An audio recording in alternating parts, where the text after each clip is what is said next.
after the injury. I've seen some quarterbacks get scared after an injury, but Hard Knocks shows us that he is excited. See, I was going to say, I'm not scared. I think you have to switch something here, baby, because I don't know why. Are you guys getting the game? Like, it literally just went to, like, an NFL Network commercial, screen. But hope we don't mess this up here. Let's see if it will. Should be okay. But here. So, real quick. Sorry that I just noticed it because people are talking about 2 or 3 plays, and I'm just like, what's going on? Well, so, now real quick, yeah, kind of going back to that.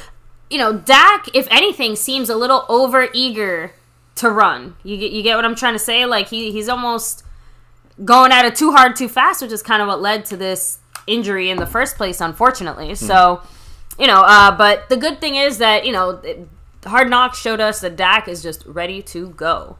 I don't know what to do here, baby. So, obviously, there's an issue going on already. So, it's all right. Just, I'm telling you, we watched the whole entire other game, but we can't get our Cowboy game now. It's okay. A little frustrating here. Someone said search Google allworld247.com. I can't get viruses right now to my computer on this situation. So this is something we should have figured out beforehand. I mean, we were on NFL Network on the right it should channel. come up, but I mean, I can't help it either. This is what NFL Network is doing to us to streamers. There it is. Okay, so now we're good. Now we get Brian Anger punted. We're good, but now they can't hear us, so that's the problem. Years expected to be an impact player. Hear this one get tagged. Yeah, kickoff is underway. The punt is underway. Not very good on special teams. You have McQuaid make the tackle there, number 44. So there we go. We should be good now. Yeah. But I want to hear it on the screen, too. And let me see now. It's funny. Tony Pollard got stopped. I'm sorry, baby. Right. Tony Pollard got shut down there by Zaven Collins, number 25. We saw him in the simulation yesterday. I mean, you know, definitely guys that are going to be, you know, impactful on the game. So yes. For the Cardinals side. Here we go, guys. All right. Now that we're all set and settled, right, after that little bump in the road, here we go. Mr. I said, I like Gilbert's throwing motion and release. Now, Skeptical Fan kind of followed up by, we need a better backup. And Nodak said, we need a vet to back up Dak because all we have is trash. William Birdie said that should have been a delay of game. And kind of going to Roxy's Bangs comment, he said, honestly, I thought Dak sucked till I saw the Cowboys without him last year. He's actually a good quarterback. I just hope he's okay. And I love that, you know, in public and on camera, he's he knows what to say, do. He's America's quarterback. But when he's behind the scenes and he's talking to his teammates, it's a no shit, no take no shit attitude. Exactly. I love. You need to have that kind of quarterback. I'm more impressed about Dak after seeing him on Hard Knocks than even previously, right? I was shocked almost, right? I was a little taken aback, but then I'm thinking, this guy, you know, he has the right qualities to be a leader of a team, taking him to the Super Bowl and beyond. And that's what's important. That's what makes the most sense. The Cowboys put it together like that. I believe that he's the guy. I believe he's the guy that's the best chance in the next 4 years to win number 6 or 7 or 8 or beyond.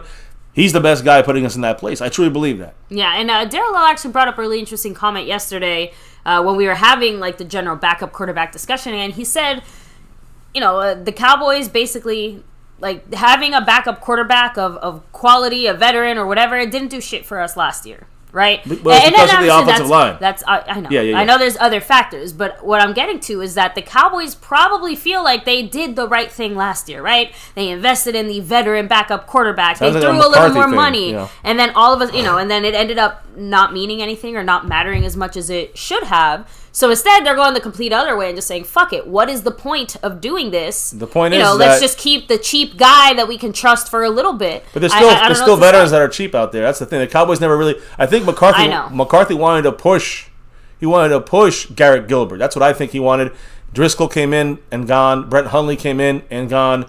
The Cowboys ended up with keeping the situation the same, right? Look, obviously I'm using quality very loosely here, but you can't deny that... For the most part, most of us were happy with the Andy Dalton move because, again, it felt like the Cowboys were addressing those two things. We got a veteran backup quarterback. You know, we didn't sell the farm for him, but we certainly did invest in that position more so than previous years. And I don't think any of us could have predicted Dak's injury taking him out like that. We were thinking like a game or two type of thing, not a shit. Also, here the he is for offensive the rest line of the being season. out for that much. That's another big one, too. So yeah, the offensive line, like I said, that's got to be the big one. Now, here, we're on defense now, guys. Should I put this up? Yes, please. We got defense on the field now. I'm watching to see who's coming in. It looks like you got Dorrance Armstrong rushing Gallimore got right in there. And there's, is that Jordan? Who's that? Number 28 there? 26, Jordan Lewis could not contain the outside. So Jordan Lewis right there gets the next, as far as the first play of damn, second preseason game, which is really week 1 of the NFL preseason. But you see him not contain the outside. See him right there? Yeah. And Diggs kind of rolled and got sucked inside as well. But it was Jordan Lewis's initial responsibility to make sure that doesn't happen. And unfortunately, it's kind of funny. Remember what I told you before this? What I said I wanted to see. There are 3 things I wanted to see. What was that? Quick play there? Yeah, I think so. Just a quick run. First down by the Cardinals. I wanted to see us get a touchdown. I want to see us get a sack. And I'd ideally like to see us get a field goal, not because I, care that much, but just because, again, we missed all but one last time. I agree with most of that. And, I mean, we want to see good things, but again, I want to see we want no to see good injuries. things from our players, no injuries, all those things. I'm talking about... Yeah, actually, Doris Armstrong's almost crossing the line. We got 5 guys on the line. You see up top there, we're going to blitz corner. We don't, but... Bangs in there. Nice hit by Keanu Neal. And Micah Parsons fumble. I think Keanu Neal stripped the ball, and he got the fumble recovery. Cowboys football, and that's Keanu Neal. That's the way to do it. He can't cover that well right now in practice. People are like, "Oh, he's not that good in training." I said, just wait till the pads come on and the games come in, and he's going to start. He's going to start to show why he's a guy. He's a hitter. Creates turnovers. Let's see if the guy had a catch here. He did have a catch. He rips it out, strips it out. I mean, that was great just awesome. Textbook job by Keanu Neal, coming with that Dan Quinn mentality from the Falcons, playing weak side linebacker there. And you saw Micah Parsons involved in some coverage too, making the tackle with him. Great play right there. I feel great play. I feel like we've got more turnovers in this preseason than we have in some seasons previous. It feels like that. Right? Offense is back in the field, and King Knight dropping that $2 holla. Bringing up an excellent point as well, because the guy next to Keanu Neal, he said it. 2 games, 2 fumbles with the help of Parsons. Parsons wants to be everywhere all the time. He's the queen piece there on the chessboard. Oh, I love it. So, Harmay said that was a nice turnover. Delutic said that's how you make takeaways happen. Yes, thank you. So, I mean, hell yeah. So, now Nick Yak said, don't panic. Gilbert's a good backup. I trust Gilbert for, 1 game. Behind our regular offensive line, I give Gilbert that much credit. I think he could do enough for 1 game to keep things going. That's all I can Pollard. Look at him waiting for that going. God. Breaking and cutting it back to the 9, almost 10-yard gain. A nice move. 9.5-yard runs, and that's we saw all this in our simulation. Check this fucking simulation, guys. It was really great to see. The turnover was made by who? You remember? Keanu Neal had a turnover in that simulation last night. And Nashawn Wright, I think, returned it all the way. Now, Cowboys Abroad said, we have to give Garrett Gilbert credit for earning the job. He apparently beat out all the other... Again, Garrett Gilbert is there because everybody else looked worse than him. So, I don't know what that says about us. Are we just bad at trying to find quarterbacks? Just saying. Cowboys are brought up on here, too. And, all right, so another run to Pollard. This time, he doesn't get it, but he has that little power, and he pushes for the first down. By the way, do you find it curious that out of all our, starters, Lyle Collins is the guy that kind of is continuously getting the most reps? Badass getting those reps. Connor Williams getting, everyone else, it's kind of makes sense. But I'm just trying to figure out, is it just because they want to have somebody there, they don't really have another tackle? Or is it just... Lyle Collins needs those reps. I have a feeling he didn't have reps last year at all. That's what I'm saying. I think that out of everyone, because Tyron Smith and Zach Martin at least played a little bit of the season, obviously much more of the season, Zach Martin. Nice play action, throw it. Oh, it's a screen to Nick Ralston. I'm sorry, to Blake Jarwin. He just bounced it off the ground. Just a bad pass by Garrett Gilbert.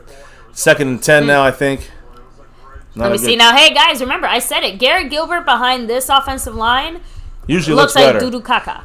Behind the backups. Yeah, this offensive line. But behind our regularly scheduled normal offensive line, I mean, again, why do we even have to look to see who it was? Of course it wasn't Secchi. I trust our interior of our offensive line, first and second string, so much more than I trust our edges, which is terrifying. We had to say Terrence Steele might be our best option. Bad snap. Throws it high. He almost gets Cedric Wilson killed. I actually will give Gilbert a little bit of credit there because I think he did the right thing quarterback-wise, though. It was a bad snap. He saw the opening, and he just went for it. He made the best of it. That's what I'm trying to say. You have to admit I think that makes the connection there. Making the best of it. Look, I'm just trying to say that. He's the backup. Exactly. We got to manage your expectations here. Oh, 3rd and 10. Yeah. Let's go. So, trips left, guys. I see CD. I think that's Michael. Yeah, that's Michael Gallup and Cedric Wilson on the inside. It looks like Rico Dowdle's out there next to. Yep, in the backfield with Dak, Gilbert. and you got with Gilbert, and you got Blake Jarwin coming We're across. Keep saying Dak, aren't we? He's going across the field right off of Michael Gallup's hand. That was a catch. Gallup dropped it. That's on Gallup. Yeah, that was wide open, Michael Gallup. And that was actually a pretty good pass. That's the one thing Michael Gallup has been doing a lot in his career is having a lot of drops. He does get the yips every once in a while, I guess. Can't have those yips. Damn, and again, I was actually going to point out, a very different turn of phrase there, but I was actually going to point out that Garrett Gilbert, that was actually like a really clean pocket there overall. Not clean pocket, here but it is, guys. Cowboys are trying situational stuff. 4th and 10.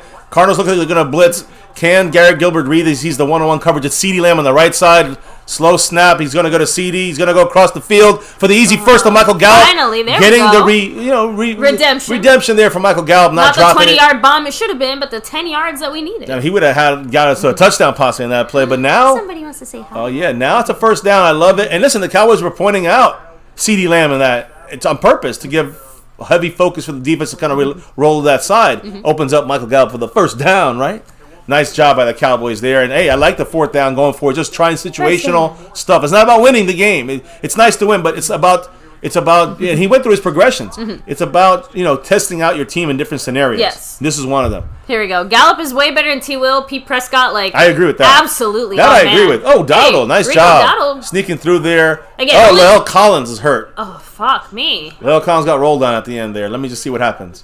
He got up slow. Are you sure he wasn't just the last guy on the pile? He was rolling, grabbed his leg.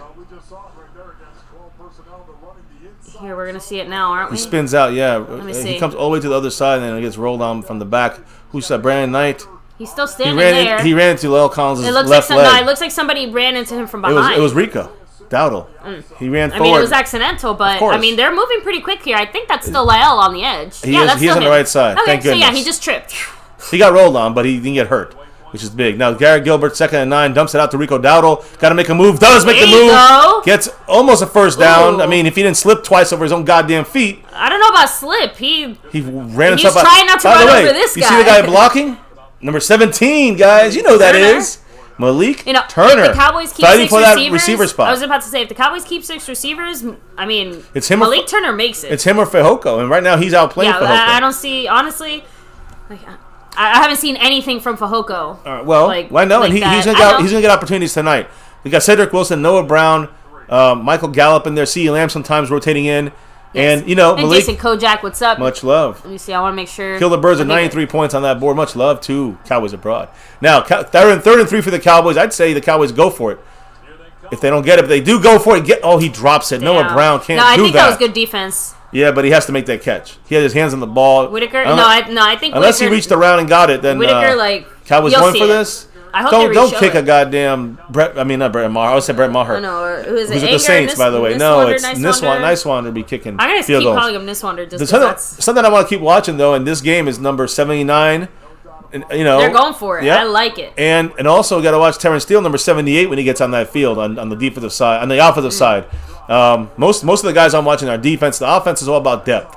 4th and 3, Noah Brown in motion. You love that motion there. Bad, horrible fucking snap. He gets out of it, throws it down the field, gets intercepted. Dropped. Malik Turner, great job. Wasn't his fault. I think he knocked it out, but it's a horrible snap. And is that Connor Williams snapping the ball? Because that's the case. Yeah, it's Connor Williams. I think Connor Williams was the other bad snap as well. But I guess I take back a little bit of what I said about our backup center position. I thought Connor Williams looked better in the first preseason game as the backup center he's doing. Listen, we can't go this close in the season having these kind of fuck ups. If this is what's happening with our backup center, we need to get another center. To another guy who's a true center backup like Joe Looney. See, Mister, I said it. I'm more concerned about Connor Williams as the backup than Gilbert. I agree with that. I mean, Gilbert can't even suck if he doesn't get the ball in his hands. So yeah, you got to give him a chance to suck. That is really upsetting to me. Oh, Sniper 123 boy said, "Well, at least it wasn't a sack." On the bright side. Let me see. Nico De Leon said, if you guys can wear really big glasses, then we can all watch the game by the reflection. Yeah, this is the best I can do, guys. I was actually, I think I said it on the stream the other day, I need to get specifically anti-glare glasses or something for the stream, because if not, I'm just I know, you said it. I know, either that or really tiny like glasses, but then I'd look weird, like Benjamin Franklin or something. Ty Secchi is the starter on the left side. Connor McGovern is a left guard, and you'll see Alarcon come in there. Isaac Alarcon, number 60, eventually taking his spot over. At center, of course, it's Connor Williams. I was wanting to say that Tyler Badass was holding his helmet on the sideline, and is not injured. So let's not think that way, or think again maybe Joe Looney can retire with the way things are going. But like I said, guys, Brandon Knight is playing the right guard. Yep. Not Alarcon. So Brian, they're really testing out someone like Brandon Knight to see if he's going to really be able to be the versatile guy they want, playing guard and tackle. So that's a key spot to watch when it comes to number 69. And, of course, Lel Khan's right tackle, the only starter that at their position. Mm-hmm. Connor Williams is a starter, but he's at center. It's just his backup spot. So, now, Pete Prescott said Williams is only playing center because McGovern can't hack it. Have we really seen McGovern? He started in the year of the pectoral, of the tear. In the rookie year for him, he was getting some snaps at center, and then the Cowboys never revisited that. So I'm assuming it didn't work out. But again, that was... I hate to say it, but that was last year. Lots of things didn't work last year that we're revisiting this year. I agree. So the Cowboys why not Connor McGovern? Because maybe they want him focusing on the guard spot and just kind of take the next level of replacing Connor Williams when it's time next year, right? Look, I guess it kind of goes back to the Gilbert point in the sense of if Connor Williams is playing as the backup center, that means that he probably was the best looking backup center, which is an uncomfortable thought. Which is bad right now. That's not a good thing. So we'll see. No Kyler Murray, no DeAndre Hopkins, and no AJ Green. Even though our simulation, we did have them in for the first quarter. Our defense on the field now. Let's see if we get some more stuff to go, just to get the defensive confidence, right? I want to see Dorrance Armstrong, Jordan Lewis, Nashawn Wright, Bradley Anai, how they're playing. Anthony Brown, Darian Thompson, Justin Hamilton, the interior of this defense. I want to see how they do. Here's a little trickery inside. Cowboys not fooled. There's Brett Urban playing like the Fortec on that. Coming around, Carlos Watkins. Neville Gallimore is playing this game, number 96, who got banged up with a knee injury sprain, but he was back at practice, and I'd love to see him in this game. So a lot of things to talk about here. When it comes to our deep, we barely got to talk about it, but the interior guys... I think Gallimore might be hurt. I hope not. I saw him on the ground, but I thought he just... He was the last one getting up. Let me see. Yeah. Shit, fuck. Gallimore is injured. Again, the ankle. What is it? It's a shoulder. I don't think it's his ankle. He's not holding his ankle, but he's hurt. Oh, God, I think it's his groin. His arm. It's his left arm. Okay. It's his wrist. That's not good if you got it. Sorry, it's because of the way his arms were. Please let it be a contusion, but it looks like it's worse. No, he looks like he's in a lot of pain. Looks like a broken hand. Broken wrist. And that would be trouble for us. I know, a cast. He might be ready for week 1. We'll see. Fuck me, man. Neville Gallimore injured left wrist. Yeah, it definitely looks like an arm injury, guys. Left wrist or left forearm. JG saying collarbone or clavicle, maybe. Again, it doesn't... They're working on this part of his arm. So his wrist to his forearm. So, fuck. Skeptical fans said that's a bad start. Jason Renfro said, "Where is our starting center at, guys? It looks like other than Lyle Collins, all our offensive linemen are not playing. They're not playing. They'll play next week, guys. Chill on that, because this is the whole process for. It's always been this way for preseason. Yeah. It's always been you don't play your guys, your starters, really much even at all until that third game or. For us, it's our second week, which is really our third week. Exactly. We get an extra. Everyone's the week before the final preseason game is when you play your starters, and you want to see your team kind of how they look. This is not the starters group here. This is a couple flash guys here. A little CeeDee Lamb thrown in for a play or two, just almost a warm up for the Houston game on August 21st. Keep that in mind. Now, by the way, what's up, Retro Scotty? We have Rafael Fernandez in the house, Scorpio, RB Nightmare, JG, Gavin Brown. Let me see. No, just want to make sure we see. Shout out everybody here. Guys, take a quick second to hit like, subscribe, hit that notification bell. Again, we're live not just today, but every single night, talking about the news, the info, the updates on our Cowboys. And, of course, our star member raffle is later tonight. You don't want to miss that. I might have a bonus for you guys. Just keep watching. If you're in the star level, definitely keep watching. That's right. So, but yeah, that's really, really unfortunate. We gotta, still, I'm gonna knock on wood. I know it's Friday the fucking 13th, so hopefully none of that bad luck, a little stitious, right? Hopefully none of that bad luck hits. But already it's not started well. I agree with who said that, Jason Renfro, I think that was about the bad start. I think it was skeptical. Skeptical fan about the bad start. Always staying skeptical. Yeah. So right now, I would say it looks like a broken arm. Well, I don't forearm know or a wrist. The wrist will probably be worse. But the thing is that the one thing I will say, depending on the hand motion is going to need, if it's a broken or a fracture of any sort, Can he get back in a month? Can he get back, for week 2? Because even with a cast, even week 1 with a cast, depends on what they want him to do with his hands, but he could still probably play in there, even if he's casted up for a couple of weeks. Exactly. I'm just not sure what the recovery time is for getting on that field. Just not a fucking good. By the way, guys, in case you were wondering, it looks like CeeDee Lamb, after that last time he was out there, CeeDee Lamb took his helmet off and put it next to him on the bench, so I don't think we're going to see CeeDee Lamb anymore. So there he is. Let's see what happens here. Neville Gallimore in the middle getting double teamed. Oh, so is his upper? Could be the shoulder. Was it upper arm? I didn't see that. It looked like I would say I just saw Brett Urban hit his upper shoulder area. Maybe it could be a clavicle or something like that. I say, give me a second. I'm trying to see if anyone... If it's collarbone, he's missing a lot of time. So again, other people. Let me see. Our defense is on the field, guys. Second and 6. Michael Gelkin's just reporting that his left arm is heavily wrapped. Free play for them. Carlos Watkins offsides. I'm inclined to believe that it's probably a on break. The Cardinals. Personally, again, it could be a clavicle or it could be like a dislocated shoulder or something. But that would be fucking bad. That would be so bad. The point is that either way, not good. So Chuck on Montana 808 in the house. Much love, Tanner Crusu. Hello and hi, Cheese Louise 23. Oh man, I don't like this fucking absolutely start. Not good, guys. But I mean, we're only halfway through the first quarter. Again, a lot of these starters are not going to be playing too much longer.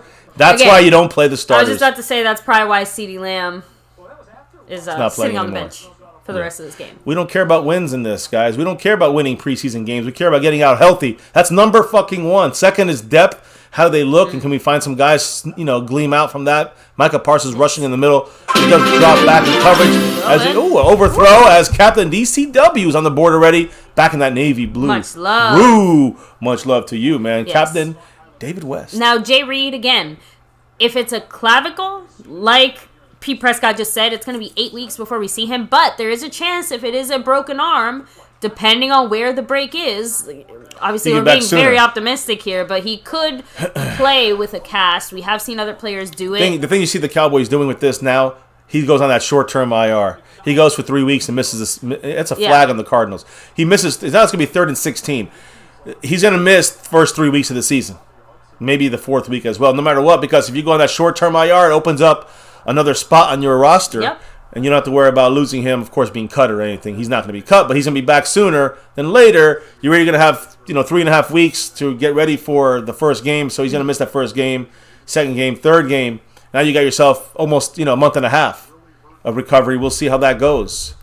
So you can stay up to 6 weeks on that list. But it just sucks that we have to talk about this in this way. Now now Tristan Hill has a chance to some new energy there, new life. Keanu Neal falls down. They finally make the tackle. Flag? Now it's 3rd and 4, but there's a flag and it looks like it's on the Cardinals. Let's see. Christian Kirk is getting angry. I don't know if it could be a passing offensive interference, defensive interference. Up a little bit more. Let's see what it is. So we can hear it. Holding defense. So it's Kelvin Boss Man Fat? Yeah, Kelvin Joseph with the hold. Don't like that there on Christian Kirk. But let's see if he gets the handsy. He grabbed the face mask. The helmet mask, and then he put his hands on his back. It was really not grabby, but I can see why they would call that. Yeah, again, I think it's more because it looked like when he turned his head, it looked like he was really grabbing his helmet. So now when it comes to our defense and watching now, who do you want to see on defense? I see Osa, I see Bohanna inside. Tristan Hill now gets an opportunity, right? Justin Hamilton, number 99, is going to have a large role, no pun intended, in recovering some of what we're going to lose in Neville Gallimore. But yeah, Tristan Hill can probably... New life now. New life for him. No joke. He'll have to try to see if he can get a chance. Some pressure going over the top for the Cardinals. And they get this time, Christian Kirk makes the play on Kelvin Joseph. Kelvin Joseph, 2 strikes against him right now in this game. Not looking good.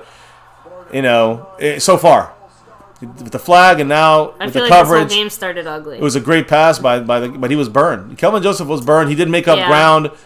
Great catch as well, but he did the most he could do with that. DeMonte Casey over the top.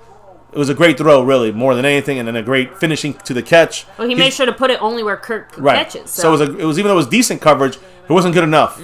Cowboys look a little confused here. Who's making the calls? It looks like it's LVE with the green dot. We'll see, because now Micah Parsons is not in this play. You're seeing Darian Thompson roll down as the 5th guy on the defensive line. Here comes Javon Curse above. They're running to Darian Thompson's side. He pushes him out of bounds. He makes a tackle. So the best he can do there, I would say, for Darian Thompson doing his job. again, trying to make a name for his 53rd spot in the roster because he plays special teams very well. So you got to keep an eye on him. And some guys that, I do have a little stuff here. Dallas Cowboys brought up about some guys we have to keep an eye on. Let me start with some of the defensive guys. Luke Gifford, number 57. He'll be in soon, guys. He'll be our 6th linebacker if he gets to earn it, right? So he hasn't been in this game at all yet. When it comes to the defense, number 38, Israel Mukuamu. When he comes in at the safety spot, keep an eye on him as well. A guy that I want to see, as a rookie, kind of developing and see where he's at. Now here's a run to the left. Cowboys trying to stop that. They kind of do. There's Jalen Smith involved in the mix. I mean, I like that better Good job for Jalen Smith there. Than the last play. So you're seeing some undrafted guy come in here. Azur Kamara, 43, he's in there as well. Watch for Mukuamu, number 38, to jump in there, playing that safety spot. He looked pretty good. I want to see the advancement of that. Bradley at 9, number 56. He'll be in the game soon, trust me. Dorrance Armstrong is there right now. You can have Rondell Carter, number 97. Let's see Bradley at 9 gets his first action out there in the field. Ever, I think, NFL action. Maurice Kennedy, number 31. You're going to see a lot more of him as soon as Diggs and Kelvin Joseph get off the field. 31 is a timeout. So we're going to commercial here. We're not here on MCF. Yeah, no, sorry. I was trying to find a little bit more info on. Who's called timeout there? Cowboys? Cowboys call timeout. Yeah. So Maurice Kennedy, number 31, another defensive player to keep watching for. I just think that, again, playing great in training camp and the scrimmage and the Hall of Fame game, has the most picks in the training camp side of things. Watch for him in tonight's game when they come in. Mm-hmm. He's not even in yet. And, Jabril Cox, number 48, I want to see how he does as the game continues, and he'll come in a lot. Carlos Watkins is in there now, number 91. Like I said, Azur Kamara, number 43, he's in there right now. When we look at the offense, for sure, guys, on offense, number 17, Malik Turner.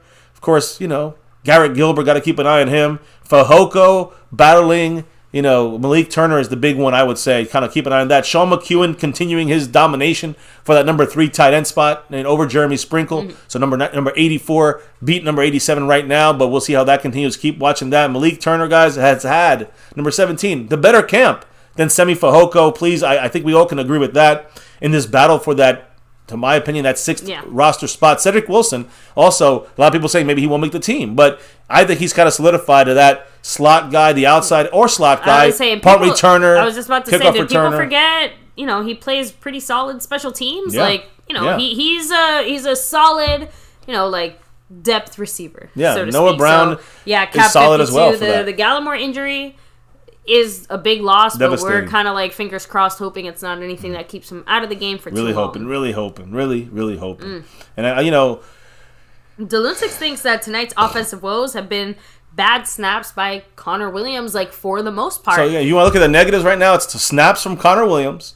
That's the big one. We had a drop from Gallup, and then he rebounded on 4th down and made the catch. So I like the rebound there, but then we're not rebounding from these bad snaps. And then on defense, it's the injury to Neville Gallimore right now. I think the defense has caused a turnover. Well, I think that's kind of the point. The offense, we're talking about the mojo or the flow or whatever. The offense was not with the mojo, right? It just wasn't working, and it kind of bled into the defense. This is kind of a similar problem, but Pete Prescott also saying the Cowboys always suck in the preseason, and then it bleeds into the first few weeks. What is wrong with our team? I will say we used to be. I remember in the old days the Cowboys winning Super Bowls, and I say the 90s, the 80s and 90s. Well, the 90s we started winning more Super Bowls. I remember those years, and we would have a 1-5 preseason. A 1-4 preseason, 1-3 preseason, and 1-4 preseason. I don't care about preseason. We had Super Bowl years the rest of that season because we had our starters kind of set, and we were just getting great work out of the backups. And I think you got to see that here from the Cowboys. 3rd and 1, short yardage. I mean, fucking Jalen Smith looks like. I'm sorry. Jalen Smith looked almost like he was jogging. I was gonna say I don't know what Jalen Smith was supposed to be doing, but it literally looked like. He passed the buck there. He was on crutches for a second there. I'm looking. He got taken inside. He did not get in coverage. He's the guy. Look at him. He's kind of waving his arm like he's making the play from 5 yards away. You're not fooling anybody. You're not fooling the camera people here. Not a good play by Jalen Smith. He's got to get better. And the coverage, running game, he's kind of looked good. But the coverage side of things, he's got to get better when it comes to Jalen Smith. Now, here's a little trickery. Come on, Dorrance. Dorrance stayed his spot, though. I will say that. Nice job by Casey with the hit. He definitely will come and hit. And Dorrance Armstrong stayed, but he's knocked back 7 yards. I know that's what I was going to say. I'm he got bumped to the side, and again, he stayed on his side. He made up for it, but he's kind of a big guy. He shouldn't be getting shoved around quite like that. Again, here he got sucked inside, and then he gives the leverage to the lot. Again, a a running back, you doing that to Dorrance Armstrong is not a good thing for the Cowboys. So Dorrance Armstrong. That's why I said that. I feel like he should have done been better. A little more evenly matched on that battle. Run up the gut. Although, nice job by Keanu Neal right there. Oh, man. Stopping him. It looks like he stopped him. I don't know. That to me looked short before that, but I think he's right on the line. So I don't think they gave him the extra yard. I think they called the play dead. He's a yard short again. Okay. Keanu Neal coming up good there, in my opinion. Again, I don't know if he got the first down or not. Armstrong did better there, too. Did he? Well, Keanu Neal did great. So it is good. 3rd and half a yard. They'll probably go for it if they don't get it. Micah Parsons here sneaking in there, getting the lineup set. He's our 5th guy in the line. Dorrance Armstrong. It's like a 3-4 here right now. Cowboys are reshuffling guys. Jaron Kearse and Jordan Lewis. Play action. Wide open. Yeah. Keanu Neal. And Jordan Lewis ran off of his guy. He ran out of that zone, went into the end zone. I don't know if there was miscommunication in the back end, but that was a wide open, easy first down, unfortunately, for the Cowboys. So, Mr. Right, Malik Hooker is on the team, but because he had that ACL injury last year, the Cowboys have, wrapped him in bubble wrap. Yeah, that is bad coverage by Jordan Lewis. Some miscommunication there. Jordan Lewis should have been dropped underneath. He went covered with Joseph, number 19, Keyshawn somebody Johnson. Messed up there. So it looked like it was Jordan Lewis by the eyesight, who maybe he was right. I don't know. It's a run inside. Number 30 gets nothing. Nice job by Micah Parsons and Bohanna. Bohanna, mama in the house. Man. Good job by them. Again, we might get scored on. I don't like to see us losing or whatever, but I'm looking at these little moments, right? The plays that I see Micah Parsons breaking through. Yes. Bohanna holding his ground and getting those gaps. That's what we got to see done in reality. Yes. These are the little things that, okay, Dorrance Armstrong gets run on. Okay, he's got to get cut. Yeah. But rolling back to the whole Malik Hooker thing, long story short, he had an ACL injury. The Cowboys are being very careful about bringing him back. He had a torn Achilles. Let's get it right. Okay. His last injury was torn Achilles. And he didn't want to overdo him too soon. There's Osa. There's Justin Hamilton. There again. Good job for the interior depth. 2 solid plays in a row there. Yep, Jaron Kearse helping out. So Worley's going to play next. I'm not Worley. Shit. Malik Hooker is going to play next week against the Houston Texans. Worley's actually in this game. Darryl Worley. We don't want him on our side. We'll see him later tonight. Said it was said arm or elbow, but I'm leaning towards elbow on Gallimore. I have to agree in the sense that from the angle that we saw, it almost looked like it was a shoulder collarbone injury, but he was clearly holding or pointing to his lower left arm. Now it's 3rd and 7. We'll find out more about Gallimore, I'm sure, sooner than later. 3rd and 7 from the 9. Let's see what the Cardinals do here. What the Cowboys defense can do here. Interior, they got Dorrance Armstrong. They got Anaya up top. There's Armstrong with a sack. Trying to strip the ball. And that is nothing stupid. Dorrance Armstrong right there involved in it. You can't taunt Dorrance. He's clapping. If he claps in his face, they're going to fucking throw a flag. So he's got to be smart here or you get your ass cut. But good job by Dorrance Armstrong, number 92. That's it. Had a couple good plays. Had a couple bad plays. Had a really good one there. Brett Urban in the mix as well from the inside. That's the number one thing I wanted to see. Got the sack for you, baby. You see, he's mad. But McCoy was mad at him trying to keep, stripping the ball. After I guess the whistle was blown, because when he turned around, he was like, "Come on, man!" All pissed. I know. Well, why? No, the whole point is it's preseason. You're not supposed to do that. That's Cardinals are kicking the field goal. Let's see if they make it. Jalen Smith looking like Predator, slow motion out there. Kick is up. The kick is good. It's good for the Cardinals. They're winning right now. Yeah, Scorpio said Neal was a good pickup. He's really doing great. I agree.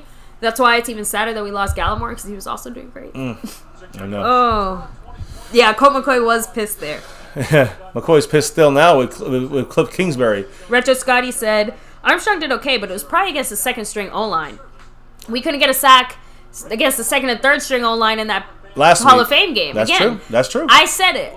Actually, did I even get the... I think I did say it. I wanted three things. I want one sack. You said 2 things. A sack, a touchdown. 1 field goal. Oh, but yeah, we got a field goal last week. I still want one this week. Well, I don't need the field goal from Hunter the punter. I do. I don't. It's after his performance last week. I need extra points from him. Only from our touchdown. That's all I need. Now, guys, offense is. I guess I'll settle for an extra point too because it's still. How about for 5 or 6 extra points? It that means we scored a lot. for the purposes of anyway. Now listen, on offense, we're gonna get the ball back now, and gotta watch the jersey I'm wearing, number 17, Malik Turner, going up against number 81, Simi Fehoko. That's a battle. We gotta keep an eye on this on offense. Look at our offensive line. Terrence Steele, number 78. Tyne Secchi, number 79. These are our backups right now. They got to perform. And right now, they haven't done that great of a job. I'm going to be honest. Yeah. So, Terrence Steele, Tyne Secchi got to get their shit together. I'll admit, I'm definitely slightly disappointed. Now, guards. Brandon Knight, who's the guy who's kind of get the start on the right side over Zach, for Zach Martin tonight.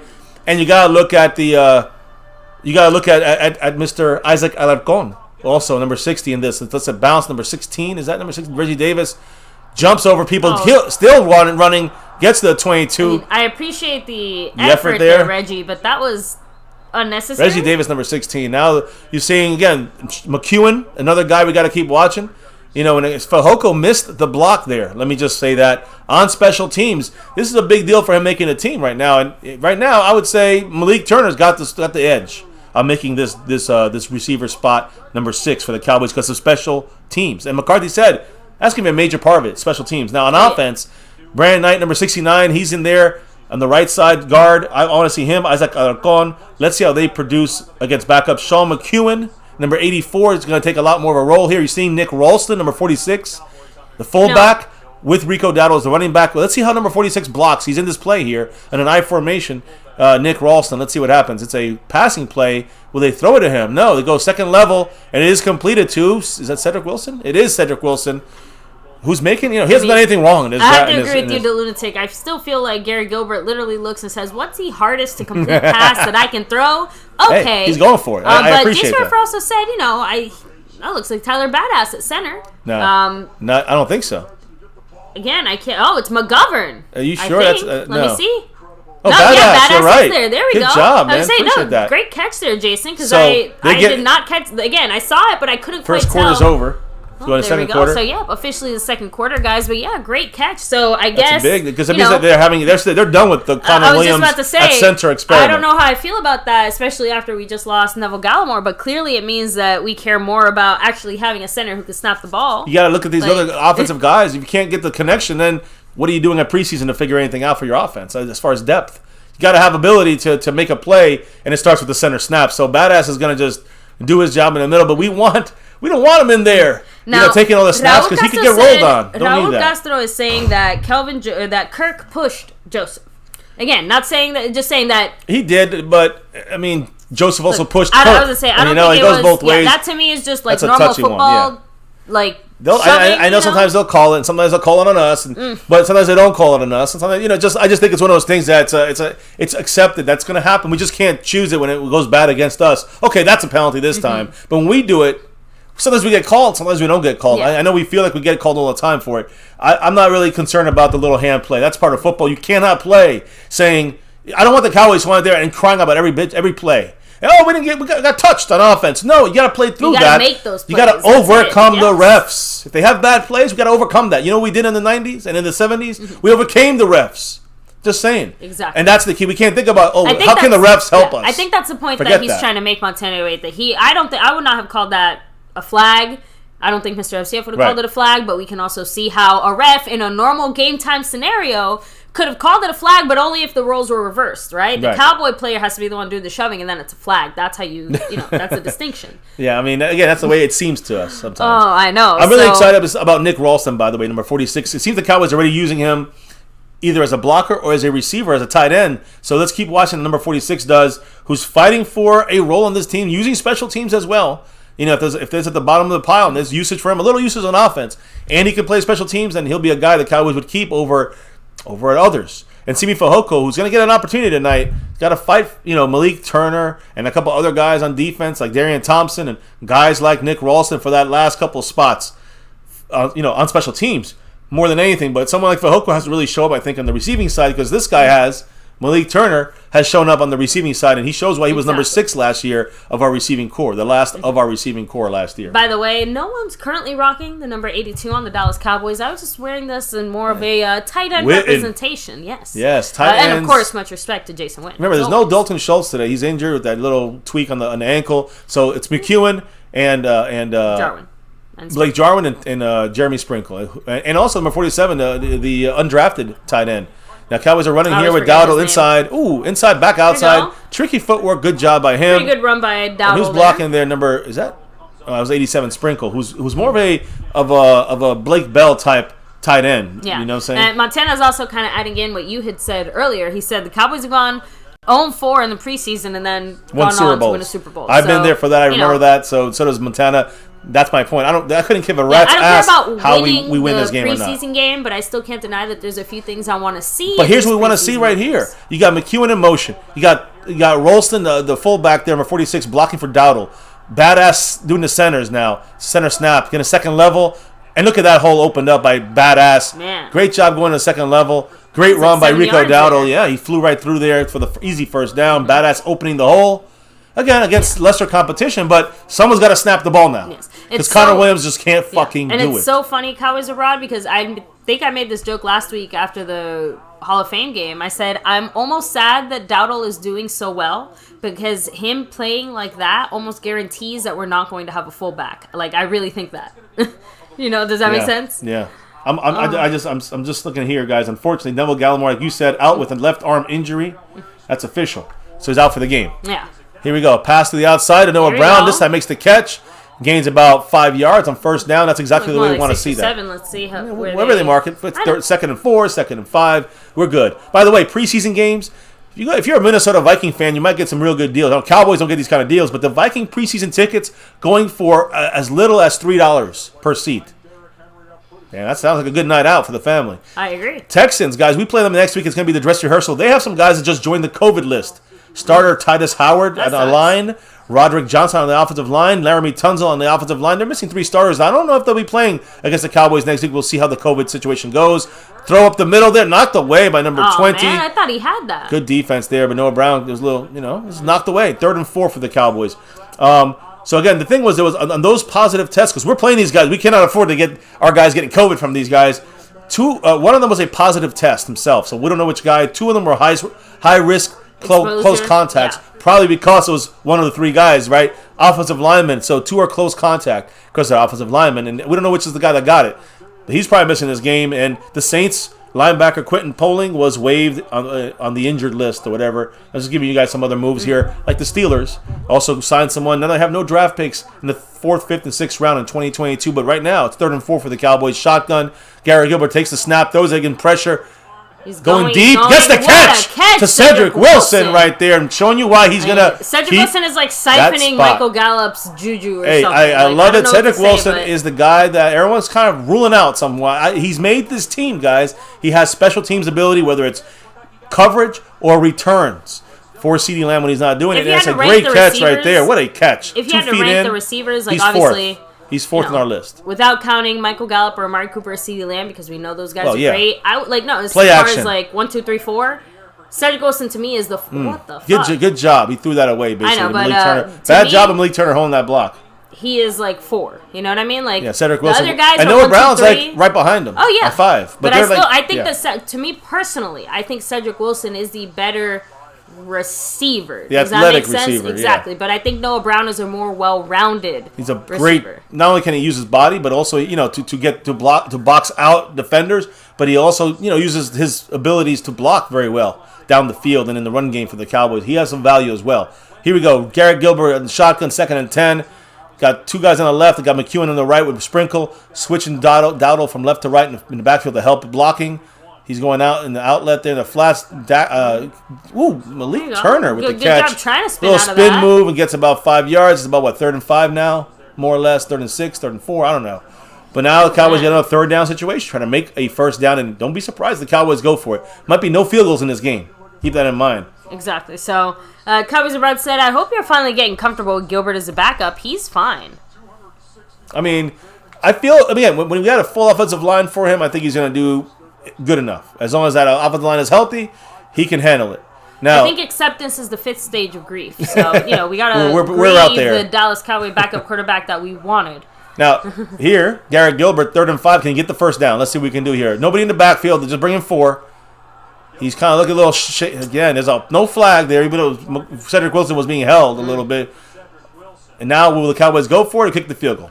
I think the biggest critique I'll give Gilbert is, I know you never really want to throw across your chest as a quarterback, but I feel like he almost deliberately he has if this is the whole field. No, we're kicking the field goal. Here. If this is the whole field, it's like he only sees this much of it. You know what I mean? I don't know what to say. Well, now it's time for an interesting situation here. This is I don't know how long it is, but this is like an extra point. Let's say it Hunter, looks like 40. Nicewander is going to kick the field goal. He's our backup punter. Our starting punter is holding the ball here at Brian Anger, number 5. Let's see what happens. He does get it through. Finally, really he makes it look nice. 3-3. There we go. That was a solid. There's your field goal, baby. There you go. So I have 2 out of the 3 things that I wanted to see. Now we need a fucking touchdown. Now we just need a touchdown. Come on, Cowboys. Let's get one on that board. I don't think that's asking too much. Definitely not. That's too little.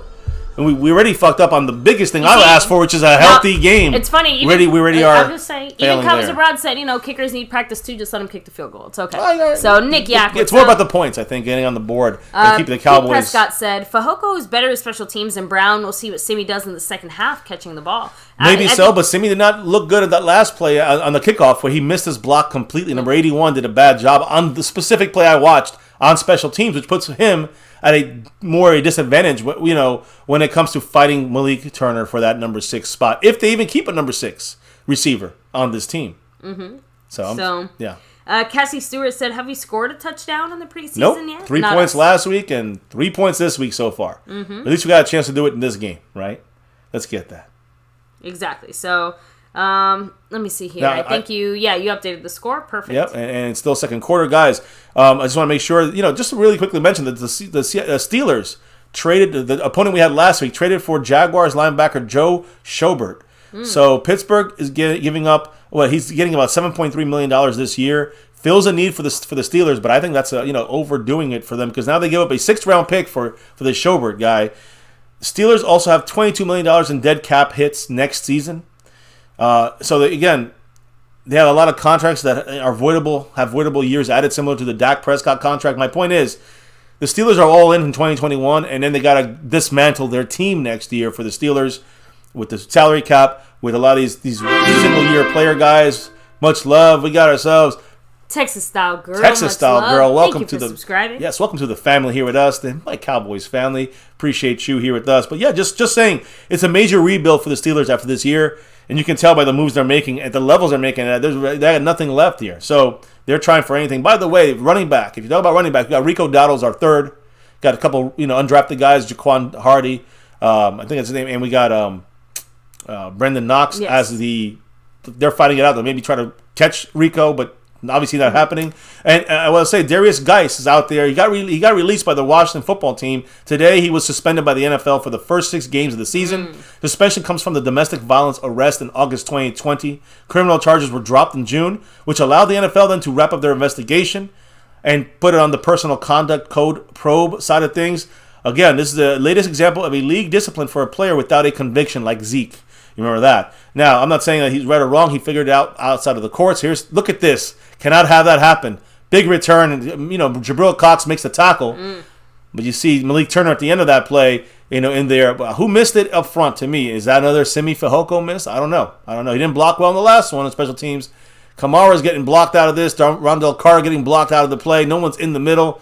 I see Stephen Parker out of the play. Darian Thompson missing. Jabril Cox, the only guy that gets there. So hopefully we see better there. I just wanted to bring him up. Not that the Cowboys are not getting Darius Geis, but there's an example of that. While you see the Deshaun Watson thing, they're talking about putting dicks on, his dick in their hands and this kind of stuff in like 10 or 12 released, situations against allegations against Deshaun Watson. The NFL hasn't done anything about that. They're just letting him not be suspended.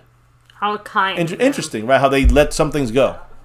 We all know that some players have more privilege than others. Jimmy Johnson made that clear when he was our coach, whether you like it or not. That's a great point. Some players. Oh, there's a screen now. Get treated special because they are special. There's a big hit by Dorrance Armstrong way down the field, and Jalen Smith there making the tackle. Good job there on Ward, the running back. Their backup. There's their 4th string running back. It looks like. What's his name? Jonathan Ward. So he's their 3rd string running back. Looking good right now, number 29. But the Cowboys got to keep that defense going, and we definitely got our next round of guys in here, right? So let's see how they use Bradley Anai, Dorrance Armstrong, Osa, Bohanna, Justin Hamilton. Here they come, Darian Thompson with the blitz. Here's a sack by Dorrance Armstrong and Darian Thompson. I know Neville Gallimore was in there. No, not Neville. Don't say that. Sorry, no. It was Dorrance Armstrong. Dorrance Armstrong got the sack with help from Darian Thompson on the blitz. There it is. So there's a second sack for you, baby. I think it was Bradley and I that I had meant to say. He was also pushing the pocket. I want to see it again to see if he was involved. Bradley and I was on the right side, and he was pushing the pocket in. I don't want to go until they show the replay. It definitely collapsed. He definitely collapsed it, though. And I definitely have Neville Gallimore on the mind, though, as you can see. All right, so they're not going to show the replay. Let me go put the AC down, but that's what I need to see. It's getting hot in here. Now we got Jalen Smith. Look, he's going to give a blitz on side. Let's see what he does. He drops back in coverage. He drops back in coverage to running back. Carl's going deep over the top. No way, unless they call a flag on Kelvin Joseph. They do not. incomplete. Go Cowboys. Boom. So appreciate everybody in the house. 110 plus. Hit that like. Hit subscribe. Notification bell. God damn it. Sorry, that wasn't for that. It was a freaking roughing the passer on Bradley and I. And literally we had a good stop. Good coverage by 24. Great spin move by him against Jonathan Mills, but he hit him with that fucking helmet on McCoy's face mask. Right there. Oh, I'm just saying. He hit him right in the face.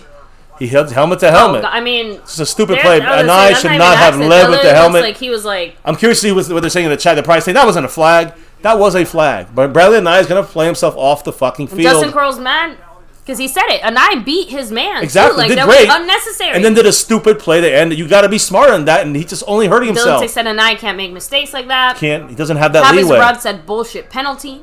Come on, Cowboys. Sniper Come on, Cowboys abroad. That's not a flag. Sorry. That is a flag. It is. I'm sorry. They're going to call it. You just can't risk that anymore in the NFL. Case closed. 1980. That's cherished. You want that. Now it's over. Those days are over. Let's just acceptance is also goes to some of the family out here. You got to accept that they're going to call. Put hands on a quarterback's helmet at all, body. You can't hit him with the crown of your helmet. It's a flag immediately. And on top of that, let's stop whining about it. If anything, I'm going to say this: in a preseason game, they will probably call that stuff more because they don't. So you're ready for the regular season. Hurt. Yeah. Listen, also for that and for the regular season, but you also got it sucks. But you got to remember they got to learn to these players, and they can't do dumb shit. Cardinals go back for a pass. Good rush there by 97. Rondell Carter. Thank you. I mean, you didn't want to kill him. Stacking sacks now. And much love, Pete Prescott. That's his guy, number 97. Rondell Carter finally makes a play. He was doing bad last week at this run stop. He was not getting much push from his side. This time makes a great move. Again, picking over for who? For number 56, Bradley and I. After the mistake, Rondell Carter comes in and torches Mills. And I mean, that's how you make sure you stand out on your tape. Yeah, that's how you get above Bradley and I. Very easy. He just did it. Rondell Carter, 97. Moves up the depth chart there. They got Azur Kamara on the other side. 99, Jonathan, 98 or 99. Oh, my goodness. Osa left the middle open, but great job. LV and Jalen Smith are backup linebackers. Maurice Kennedy in the mix, stopping that long third down. I think a third down and very long. They're going to punt now. We're getting the ball back here with 8 minutes to go before halftime in the second quarter. That was a much better drive. Yeah, so again, we're getting some fun here, but now 140 plus. Hit that like, subscribe, notification bell. Much love to those that dropped the love tonight in the house. And in that thank you raffle, it's coming with you. Hit that thanks button. Any previous video. Right now you can do it. And you're in the raffle, guys. Dwayne Broussard in the house dropping the love. Jason Renfro dropping love in first place currently. Cowboys abroad. Much love. He got that stream boss. Kill the birds. King Knight 19 also dropping some love here tonight. There's CD Lamb. Is that CD? No. Who is that? Better not be Just CD Dixon? after that. That is CD. And this one's rolling his ankle there. Let's see. I want to see who's in that pile, but I'm pretty sure that was CD. I told you, CD Lamb, after that first drive, he took his helmet off, and we haven't seen him again all game. That's just for a return. They could throw him in. We'll see. I hope not. Well, but I don't let think me know, so, guys. But, now, also, Dan, Captain DCW, No Dak Ninja, Siri Cupid, much love as well, membership and style. And we're going to have the raffle here sometime. Maybe we do it at halftime. I guess we can try. Sure. We can do it at the end of the game. Either way, stay tuned for that. So go ahead. I'm sorry, baby. Yes. Now you can. No, it's all good. Let me see. I don't understand. I missed whatever you're talking about there. Wait. I don't know what's going on. No, I'm trying to catch up with the chat. Let me see. Retro Scotty said, "Why was D. Wilson on that punt return? Put the other Wilson on there, not the defensive player. Was it? Donovan Wilson? Was it Donovan? Was it him? I couldn't tell. Maybe the Cowboys are trying different guys. You thought it was CeeDee Lamb. I saw an 8 in there, so I don't think it was Cedric Wilson.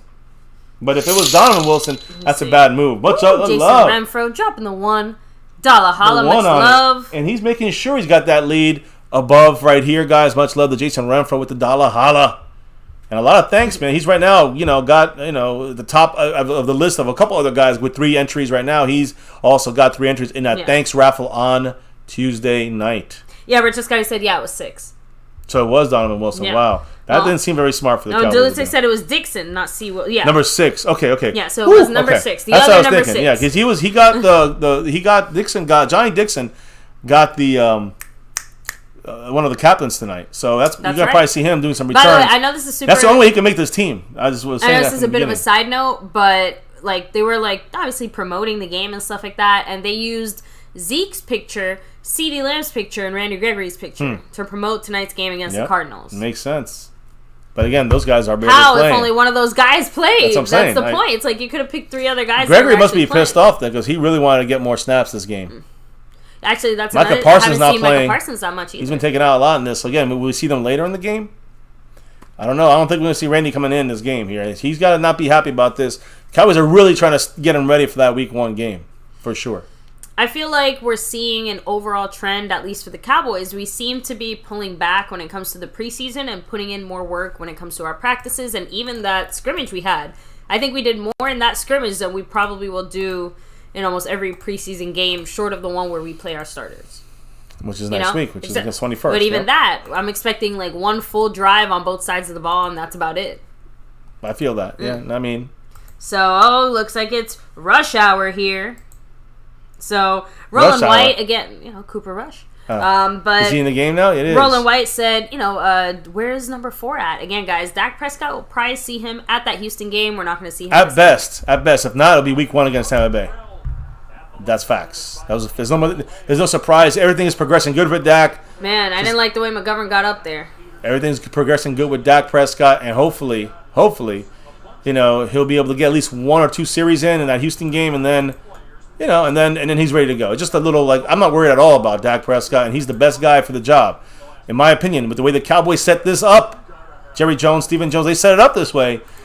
Best opportunity for the Cowboys to win a Super Bowl in the next 4 years is the Dak Prescott. Now Semi Fehoko at the bottom here in the slot. Oh, okay. Number so 81. Fehoko. He dumps it down to 50 to 84. Sean McEwen, who's having a great training camp. Oh no! What the fuck? Are you kidding me? Please tell me he's not hurt. He's hurt. God damn it, his ankle or something. Friday the fucking 13th is not a good day today, guys. What the fuck? He hurt that right ankle. A regular basic fall down. I mean, this is incredible. So, just like I said, McEwen's a guy we got to watch. He's really doing great. Maybe we watched him a little too hard. We're not that. We don't even have that stitious. I honestly, I wish I had words, but these are the moments where, words fail. Just fucking sucks. It reminds me of the Raider game a couple years ago we did in preseason. We lost half our offensive defensive linebacker. Hitchens went down, and we're freaking out. Now this doesn't look good for McEwen. Yeah, this, actually, well, it's either ankle or a knee. But that means that if it's bad, he's out for the year. If it's like one of those tears. I don't know. They're kind of. It looks like they're touching his ribs. Is that just me? Hip? No. Like they're touching. His hip, they're though. touching like this here. Come on, please be all right. It looks almost like the thigh. I don't know. I was kind of waiting to see how they helped him up, but then the camera panned over to. We had some real shitty fucking, NFL Network, and I'm sure this is whoever's broadcasting this. Look, I'm sure they're doing it intentionally because he's hurt, and they're not trying to show that. But I feel like that's the opposite of what you want to do here. 3rd and 1 either way. We gotta see what happens, but they're not showing it. They don't even tell us. And again, McEwen now joins Neville Gallimore as 2 injured players. Neville looked worse. It looks like he said that it looks like what's his face's body rolled into his ankle, so he thinks it looks like an ankle injury. Ankle sprain. He's I guess probably we'll out keep you guys updated on that. Yeah. I'll probably spend a little bit of halftime looking to see if it's anything severe. If it's any severe injuries for guys like Neville Gallimore or Sean McEwen, those guys will be probably IR short term or longer. So. Simi Fehoko in motion looks so bad running. I don't know. Cooper Rush gets that first down with the slide. If you're smart, yeah, he does. It just no feels flag. like 47 grabbing the him like players that are getting hurt are the few backups that were actually doing okay. Like Neville Gallimore was doing well. He's like our starter. You know what I mean? McEwen was doing well. Like I don't know. And Secchi isn't the guy that can break a nail. I'm putting this here for Kill the Birds. Oh man, the star. Let me see. There you go. Everybody's like, okay, Rush, I see you. Cowboys about to tight end down, pick up Tebow. No, Bo. Oh. Here we go. 1st and 10. Gilbert throws it out. Rico fumbles the goddamn ball, and it's Cardinals ball. Rico, that's how you open up the door for others to take your job. Again, was it just me, or did the ball... It was stripped out. Not just that, but as it looked like it hit off someone's shoulder when Rico caught it. Can't get this shit going. Can't get a goddamn drive moving. I know it's backup, so it's not that big of a deal, but it just would be nice to have seen that. I'm sure the Cardinals got the ball. It's the Cardinals' ball. And Badass has come out there limping. Great job, Rex. Badass came out there limping. Are you kidding me? In the pile because of Rico Dowdle's fucking fumble. And there's the only starter on the offensive line is in that now he's fucking hurt. because the Cowboys didn't prepare properly getting that center spot done. Now he's out there badass in a pile of a fumble he don't need to fucking be on. And now I saw him limping. I hope it's not injured, but I hope it's not a serious thing. I hope he just got up a little. He went like this. He went like he was pissed as he was limping off the fucking field. Tyler badass. Cannot have that happen. So the ruler said, once again, Garrett Gilbert was in the game. The other offense can't score. He takes care of our defense by no turnovers and sustaining drives, so it's rest for our defense. If Dak loses like last year, let's go Garrett Gilbert. Dak didn't lose last year. I was going to say, if Dak gets hurt, let's nice go job by Gilbert. Mr. Jabril Cox. Knocking out some little wildcat action there. No, that's a stupid comment. I have to see what's going on. It's a silly comment in the sense that, what do you mean? I'm saying a silly comment in the sense that, Dak did not lose games. He's the one that kept us in games. Thank goodness for Dak Prescott. Like I said, if Dak, let's hope he doesn't, but if he goes down to injury, I'm not, like I said, I've gotten comfortable with the knowledge that Garrett Gilbert is going to be the guy stepping in there. But and only for a couple of weeks. After that. Yeah, Sean McEwen, by the way, yes, it does look like a right ankle injury. Just saying. Nice move by Anai. And Luke Gifford with the stop there. 3rd and 3 now, 3rd and 4. Hey, what's his face just tripped, big, but yeah. Big gain there. Yeah, Anai made a nice move, but couldn't get to the quarterback. Yeah, but McEwen's out for the rest of the game. McEwen's out for the game like Neville Gallimore with an ankle injury. If he tore any ligaments, he's out for a while. If it's a sprain or a little tweak, he should be back soon. But that's unfortunate for someone like McEwen who's making a run. As our depth guys, important guys here are getting. I'm not saying anyone mentioned anything about badass, but it could just be because the offense isn't on the field and maybe they haven't quite noticed. But I noticed something. So, I hope he's okay. Let's see who comes in next time. Anai going with 7 guys on the line. It looks like we're blitzing. It looks like a blitz. Will they drop back anybody? We got 4 guys on the line, and we're going with like 6. Only like one person. We are blitzing. Back. Oh man! And Jabril Cox missed it. Wide open. He's getting 30. Mukuramu just got run the fuck over by the Wildcat offense here, number 15. That's just embarrassing. Mukuramu went back 5 yards with them. That was not good. Cardinals about to score. And we're looking ugly right now. They're taking advantage of our lost momentum there. Yeah. And he just ran over Israel Mukuramu. 1, 2, 3. I was even joking. I thought I was joking when I said 5 yards. Like, he got a solid 5-yard punch in the mouth. First and goal on the 6. Our guys are tired. I don't know what's going on with this next level defense, but definitely not looking good. Being held, no call, touchdown. He was being held. They didn't call it. Oh, that was embarrassing. Or just a really ugly run, defensive play. Cat 52 said, "Isn't that lowering your helmet?" Which one? The one that he ran over our guy? Mm-hmm. I don't know. I don't think so. Maybe if they showed on the replay here. But I don't think it's Dak excusing the ruler. I'm sorry, but hold on. It's a 98. It's being held. Bohanna was held by 64. They didn't fucking call that. That's some bullshit. Oh, well, I mean, that's what we need to get used to, though, because that's going to happen a lot. I know, but that's a one you should be complaining about, guys. A real true penalty that was not called. Bohanna was being held, and he was held last week as well. He made a good job getting in there, and they still scored a touchdown. Both times he got touchdowns, he was held. Yeah, so now extra point is in. Kind of rolling back to what I was going to say. If Garrett Gilbert really was that good, he would be the starter right now. If Garrett Gilbert was that good, he would be on literally any other team starting right now. Are we stupidly discussing if Garrett Gilbert's better than Dak Prescott? That's not a discussion for this channel. That's for stupid channels. You guys want to do that, make your own channel. We ain't discussing stupidity out here. Now, Conrad said Bohanna was out of position. You can have your own channel, guys. Go do your thing. Talk stupid shit. I don't care. We ain't talking that stupid shit here. I'm being real. Oh, now talk to Montana. He said, bye, Rico Dowdle. I wouldn't say that either, but definitely opens the door for Jaquan Hardy. Yeah. Opens the door for Brendan Knox. I'm all squished up here. Let me see. Skeptical fans say Cowboys are cutting corners just to save money. I feel like that's a league-wide problem. Yeah, with the COVID situation, that's the main we are, and that's kind of why I said that we just have to get comfortable with Garrett Gilbert, because clearly the Cowboys are not going to spend any more money. And we have who we have. Yeah, I mean, I don't like it. What else? I mean, listen, this is a team we're going forward with. It's not a surprise. It shouldn't be Jerry Jones, Stephen Jones handled this poorly.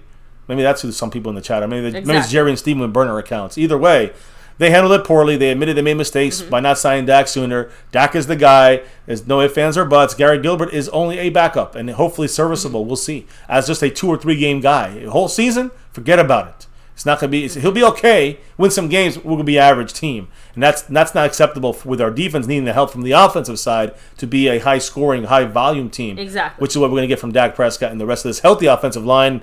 Hopefully, let's see what happens to Tyler Badass and the rest of these guys, receiver, tight ends, running backs. Everything is skill set for the Cowboys' offensive side, which in turn will help the Cowboy defense. Dak is the farthest thing from the problem here, and not the cost for us signing or being cheap. That is Jerry Jones, Stephen Jones, and their MO. If we really wanted to sign someone, a better backup quarterback, I know you say, well, we should have got a better backup quarterback. Guys. No, I said the time to do that was before. Well, by the time we got to this point, the Cowboys are clearly but the cheapness, they made the decision. Garrett Gilbert's like $900,000, and someone like Blake Bortles or RG3 would be like 1.1. It's $200,000. That's the excuse they give. We could get a backup that's a veteran if we really wanted to. The Cowboys don't want to. Understand, guys? That's now, what Cat 52 is saying this is our third defense. Let's chill. Oh, I agree. Let's chill. I agree. It's more about when you see Tyler Badass, our first-string center, who obviously is the only guy that can snap the goddamn ball, walks off the field limping. Yeah. When I see Neville Gallimore, one of our run-stopping interior defensive linemen, we're hoping to see this season and really get better, second year, him being obviously injured with some kind of left arm injury. Guys like Ty and Seki got to solidify that swing tackle role. Yeah. Don't like to see that happening. I like that too. Cat 52 also said yes, because someone said we need Romo. He said, yeah, we do need Romo to call our games on CBS. Yeah, that'd be nice. Yeah, again, much respect to Romo, but we have to we got to close that chapter, guys. It's been long enough. Big kickoff there, out of the end zone to the 20. It's like us saying we want Jimmy Johnson back. It's like, yeah, sure, that'd be great. That'd be awesome, but that chapter's been closed for 20-something years. It's time to move on. I agree. So it's, get with the times. All of us, you know what I'm saying? Mm-hmm. So let me see here. Pete Prescott said it's preseason. 40% of these guys aren't making the team. Correct. Who really cares about these games? Just looking for players to step up and take the spots. That's what I want to see. Grabs. That's what I want to see. These battles that I'm talking about. And that's not necessarily battles on the field against the other guy. It's battles for our own guys in their positioning. There's still guys that are going to be starters we know confirmed backups. So to me, I just need to see. And by the way, it looks like Badass is just fine. He's playing center right now. Good. Badass is back though, but doesn't look like La'el Collins is on the right side. He's not. It's Terrence Steele. Okay. On the left, actually, and there's a nice pass there to Malik Turner. There you go. I only saw the one for a second there, although I'm still not a fan of, is that Cooper Rush too? Still? Yeah, Cooper Rush is back there. Cooper Rush will stand in the pocket. That was a very Gilbert-esque throw, though, because he threw it in double Cooper Rush, one thing we saw him play against the bat, when he was with the bad offensive line, he looked more composed than Garrett Gilbert did, behind the bad backups, right? So here you got Nseki on the right, it looks like. You got Terrence Steele on the left. Fajoko's in motion. Again, is Garrett Gilbert a left-handed quarterback? I don't think he is. I don't think so. But I feel like Cooper Rush. I'm sorry. No, he's not. Okay, making sure because Terrence Steele's playing left tackle. Yeah, he is, man. He's got to take that side and block it. Again, he was rushed by Terrence Steele. No, I think that the Cowboys are just. Didn't Cooper Rush, there's a flag, but was he hit? It looks like he was hit in the head, maybe by the Terrence Steele's player, or it's a hold on Rico Dowdle. Good. They hit the quarterback in the head, I'm pretty sure. But no, what I was going to say is that I think that they wanted Terrence Steele there on that side because not just that, but they probably feel better about him then. Well, they got some video. No, they got some video on Nseki in the first quarter, right? The second quarter, they want video on Terrence Steele playing the left side. And he'll be playing the right side later on in this game. So you'll see him move around. You'll see Brandon Knight playing the left side for a little bit as well. I think when maybe later on this drive, the next drive or in the third quarter. So you'll see a lot of mix and matching on that offensive line. But that center spot, they literally lost. We literally just got Connor Williams, forgot about the center spot. Tyler Badass making the calls on the offensive line.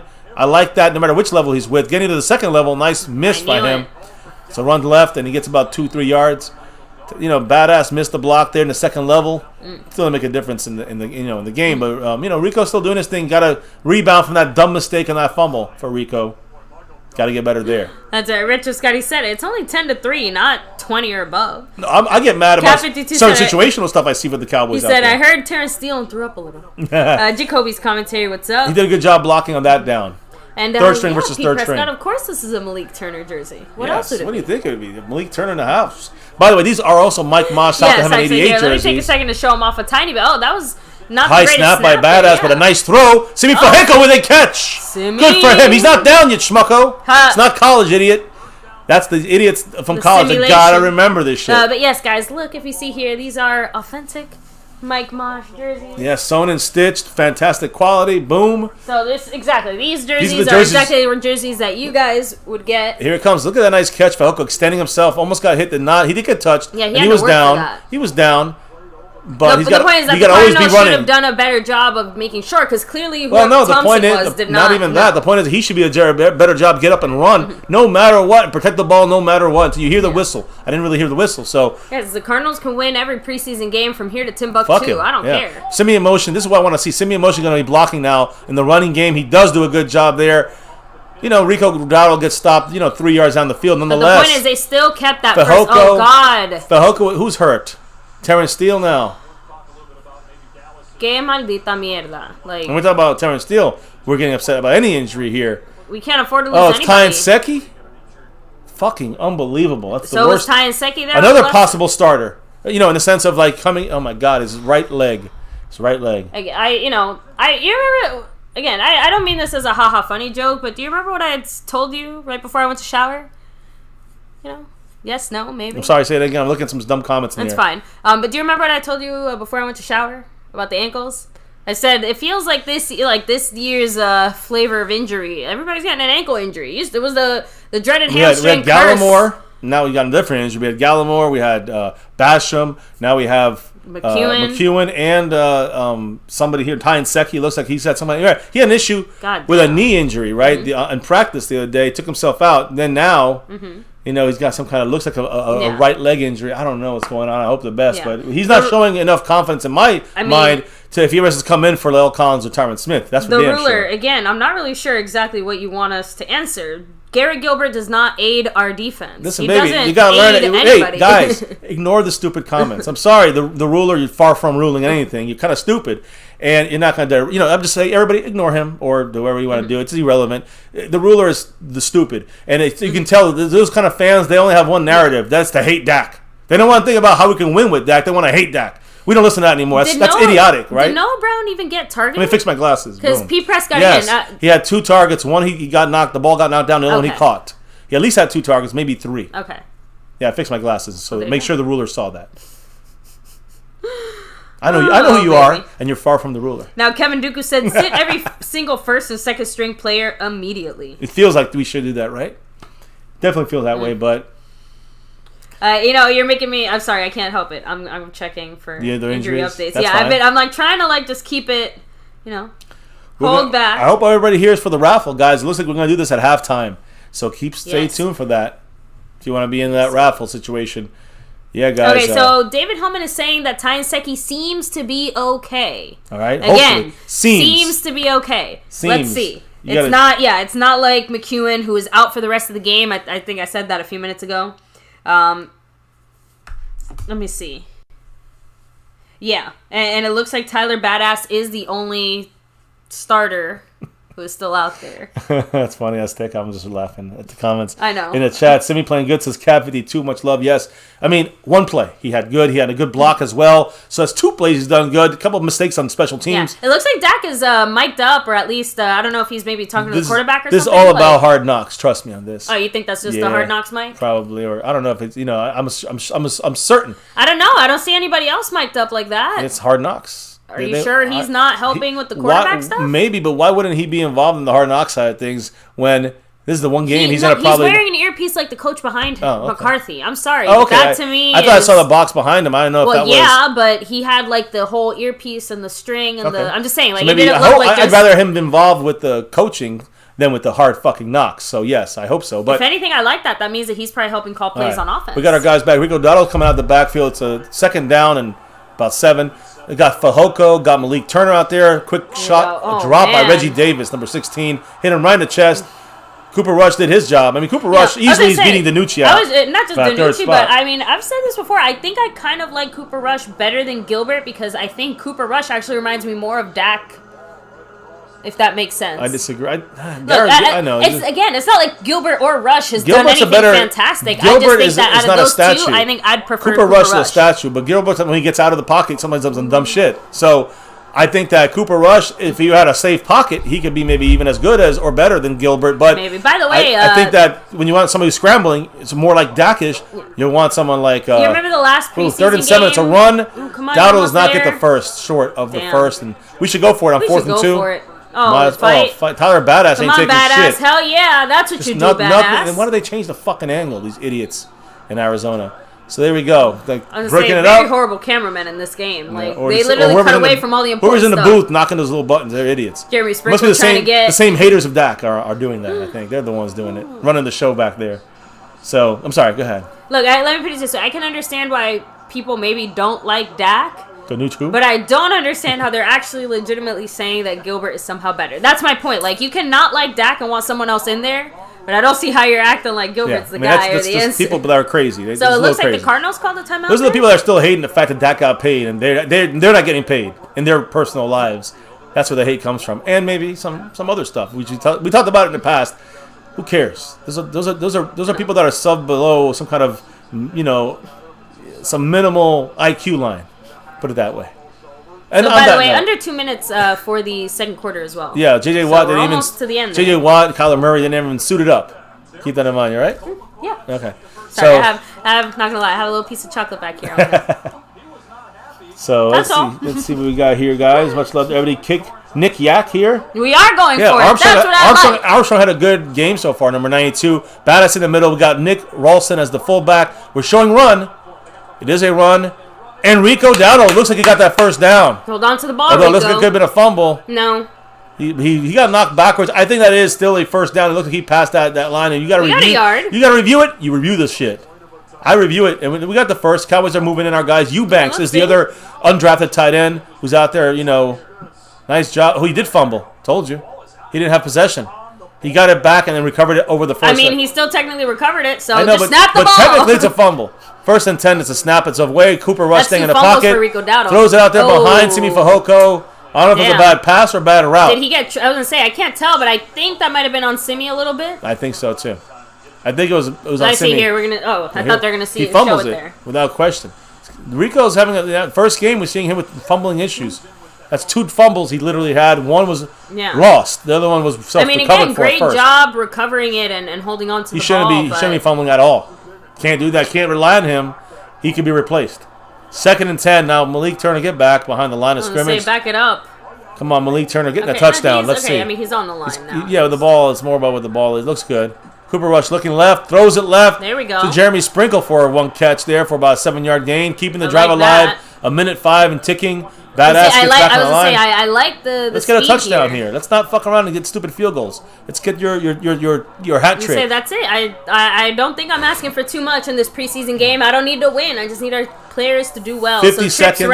50 seconds ticking. We do have Sprinkle on the left side and Dowdle going out on the left. He throws it to Sprinkle, incomplete. I was gonna say that didn't look good. And it was behind him a little bit to the outside. So I don't know if it's a flag for sure. I think it might be on us. It's either holding on us probably or something on holding on the Cowboys. I figured. So I want to see a touchdown. That's all. Come on, can you get us that, Cooper? Looks like we might be. Terrence Steele. Ty Secchi, of course. Yeah, it looks like special teams because McCarthy just told Bones he did this, like a bowling ball thing. And the Cowboys are not kicking a field goal now, are they? It's not 4th down. I think that was 4th down. I mean, it can't be 4th, or it's there. Yeah, was it? No, it's not. It's 4th down now, baby. Oh, well, okay, so it's 4th and 3. I mean, I didn't think they could kick a field goal after 4th down. I think the Cowboys should fucking fake it. Saying. Let's see a fake from. Again, he told Bones he did this kind of motion to Bones. I don't know if it means anything. Maybe it's a play.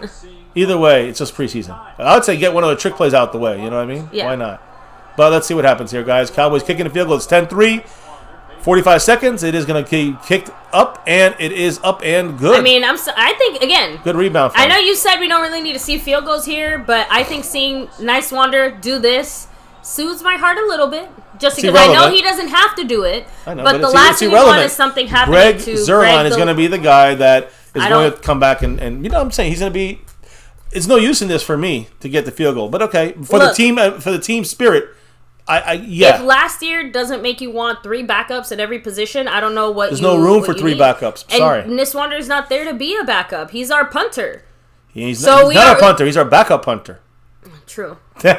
Our punter is Brian Anger. I keep forgetting that Anger is actually the official punter. That's right. God, that bird looks creepy as hell.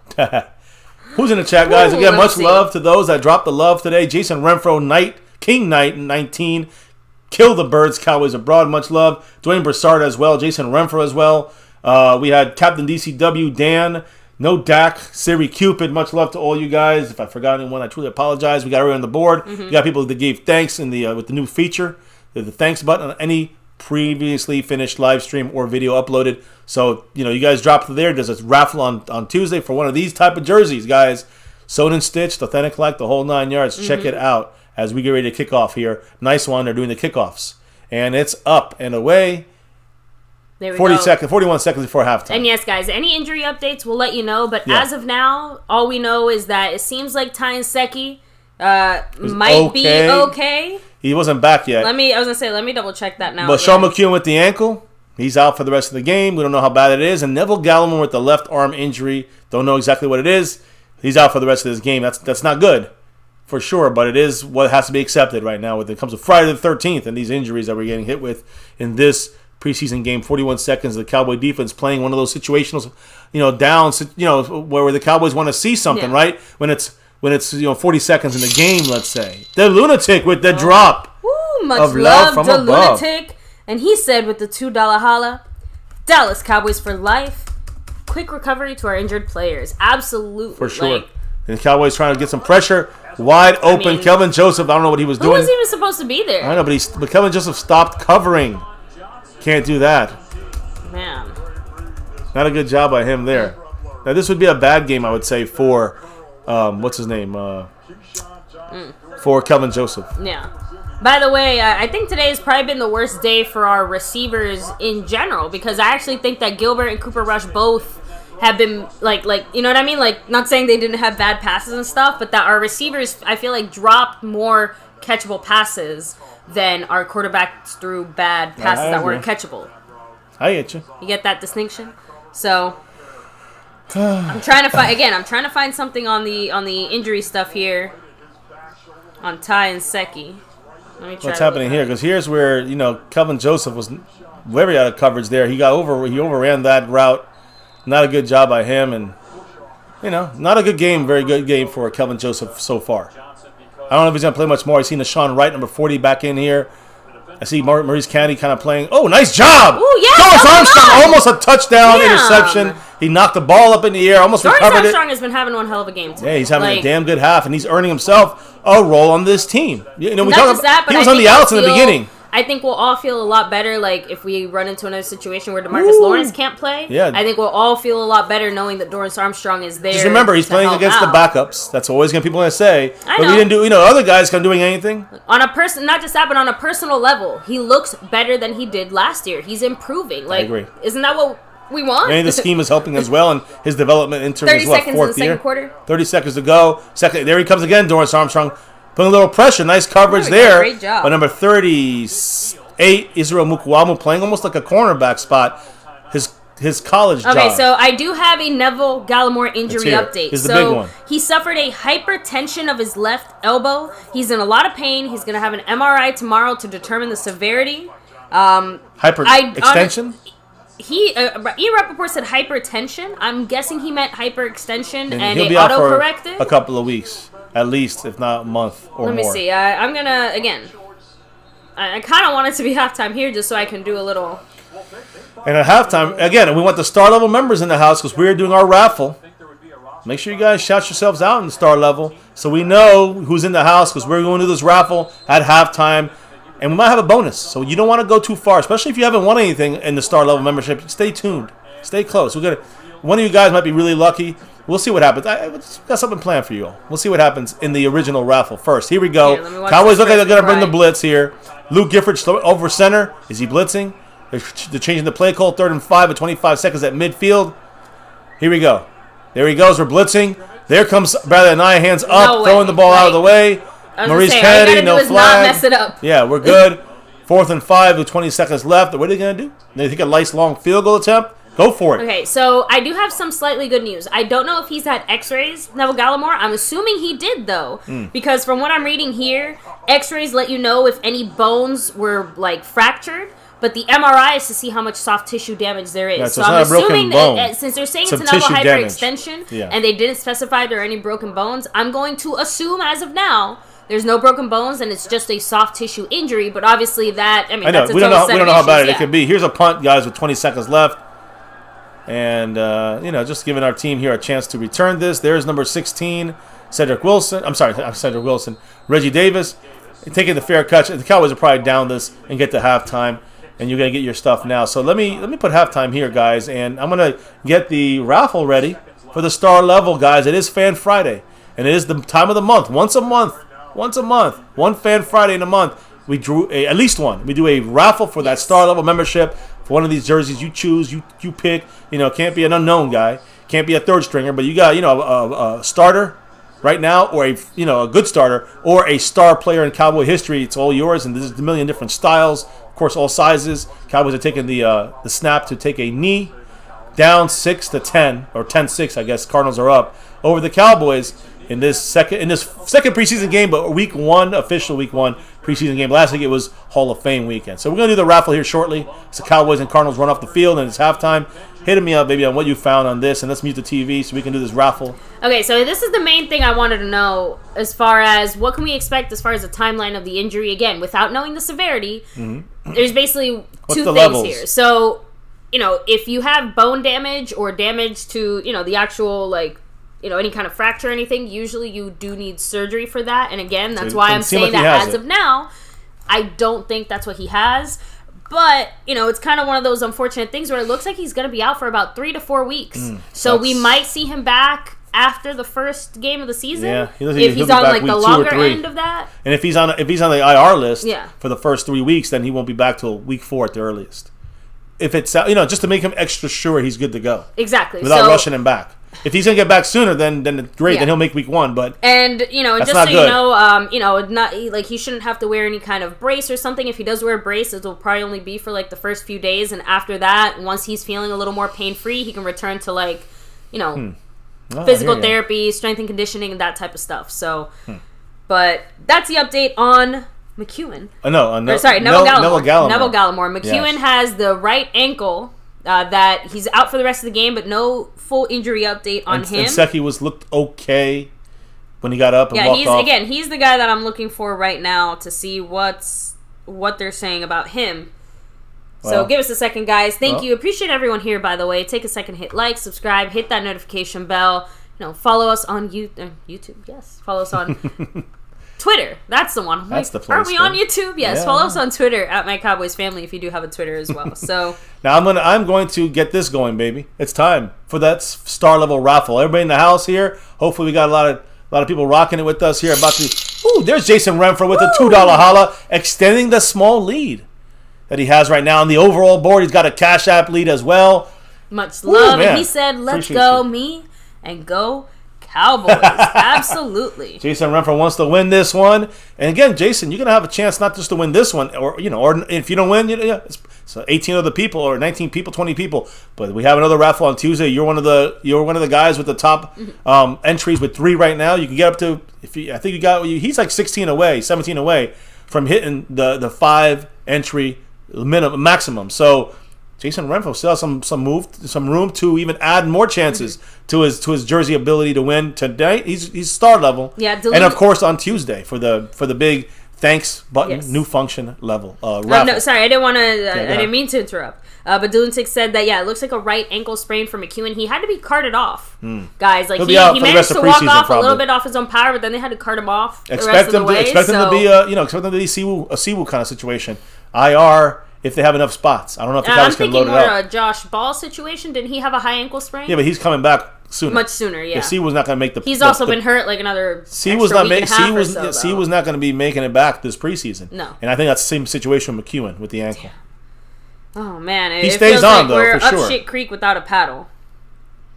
He stays on, though. He stays but on. But yeah, Brandon Rammery talking about Neville Gallimore there. And good. You guys can watch his greatness as well in our previous videos. All in the, what was it, the the spring, I guess, Yes. spring, I guess it was spring, flag football from 3 years ago.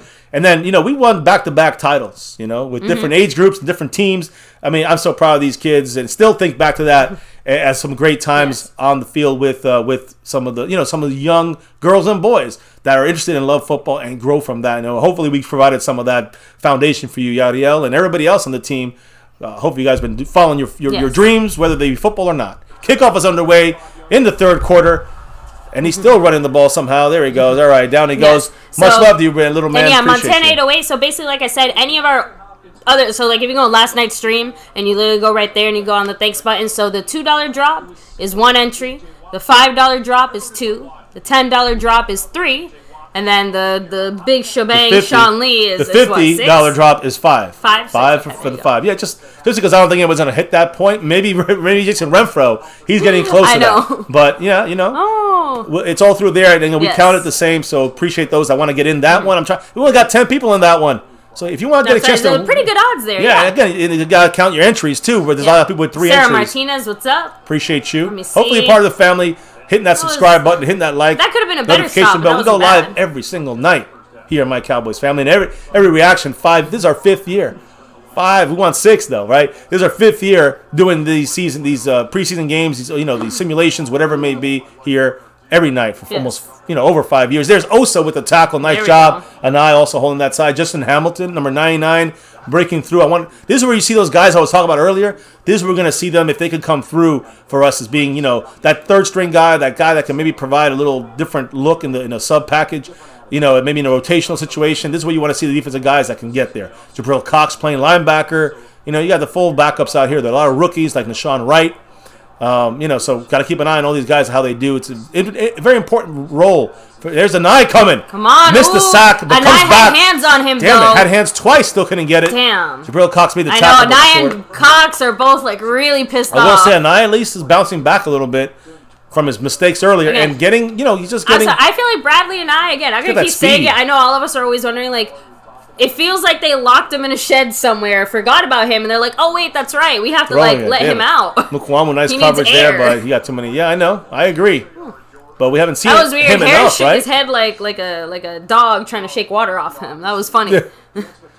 Oh. That's all right. Listen, as long as I want to keep no injuries, we already got too many, but he fired 13th. That's awesome. So Jadiel said, I'm doing pretty good. I've been focusing on basketball. It's going good so far. Awesome. My last basketball season, I was averaging around 10 to 15 points a game. Nice, brother. Which is That's very awesome. impressive. That's Hell awesome. Yeah. I'm glad you're taking to these sports, man. I'm telling you, it's yeah, seriously. I know it was handball that you were into before football. Oh no. Now in football, it's not looking good right here. Big run by number 26 and Mukwamu with our Cowboys number 39. Some more juju. That was not a good play by the Cowboys. More JoJo. There, unfortunately, yeah. Mojo. Yeah, we need to do something. Randy Stites dropping the 5 on it. Woo. The $5 holler right there by the man, Randy Stites in the house. Much love, Randy Stites. And he said, I am Sturgis, South Dakota. I miss my Cowboys family. Thank you so much, Randy Stites. Much love to you. Sir. And hey, whether we're in Alaska, Florida, China, wherever we were we're in the at. mountains of Georgia. Yes. We were in the mountains of New York, so to speak, with the buildings and mountains.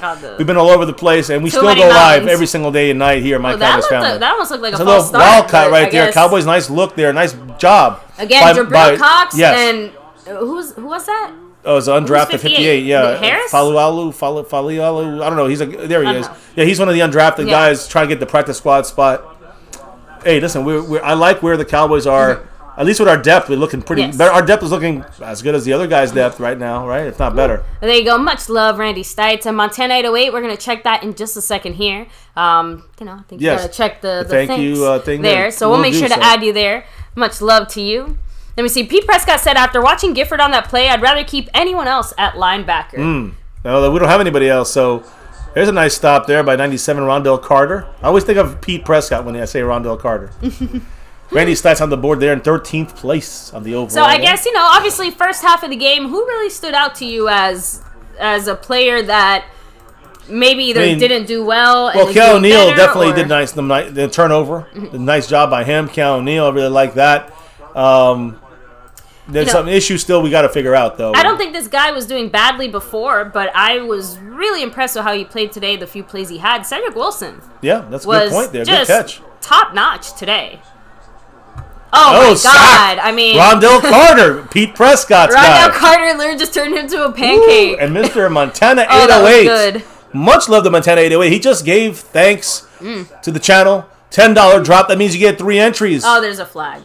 Of course, it's on us. Offsides Cowboys. Incredible. But Chalked Up Montana, 3 entries now in the mix here with the $10 holla. Much love. Thank you. Giving thanks in there. Truly appreciate you, Thank my you to guy. everyone who's dropped the love so far. I think that brings Cowboys Abroad, a.k.a. Kill the Birds, down to 78 points. Yeah, oh yeah, after the Randy Stites drop. Yeah, these don't go through here, but we're announcing them and putting up on that board for that, Mr. Montana 808. Much love that's why to we you. said we're this is kind of a new thing. Like, YouTube just kind of throws things at you guys sometimes. They're just like, oh, here you go. So let's get it. Because a lot of people didn't even know about it or didn't even know what it was. Yeah, we didn't even know how it worked. That's why one of the truly reasons why we wanted to, helping us out on this. So thank you guys. Much love. And again, can't wait to see who is going to win that lucky jersey. That Cardinals run. Great job there by, again, Cox is... Jabril Cox involved in everything in the run support side as well. With his skill, his coverage. Number 48, having another great analytical night. Remember, he was right behind Micah Parsons last week.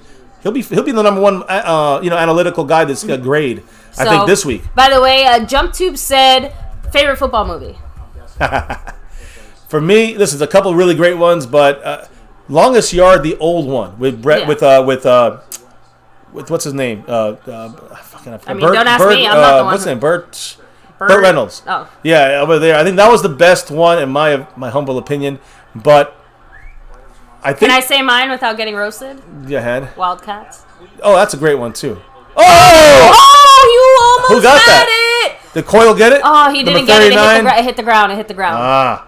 This close, guys, to getting a pick. So close. Oh, man. Let me see. Boomer Sooner, what's up? Much love. Hey, long time, my guy. Oh, wow. He said Benjamin went to my high school. He was running all over our defense. So... Hey. There you go. So the old school Wildcats movie, Goldie Hawn. It's a sport of kings. That's a great one. Better than diamond rings. Can't deny it. I gotta agree. I agree. That's definitely a great one. Sorry, I don't know why. And not to say Longest other Yard ones are exactly. That's what I'm saying. Like, they're good for different reasons, but to me, Wildcats just feels like. I don't know. Football's supposed to be fun too. I don't know what to say. Like, it's fun. It's serious. It's goofy. Cowboys are coming as a whole. There are no calls. Jabril Cox involved. Great job by the Cowboys. Playing some good defense there. No flags.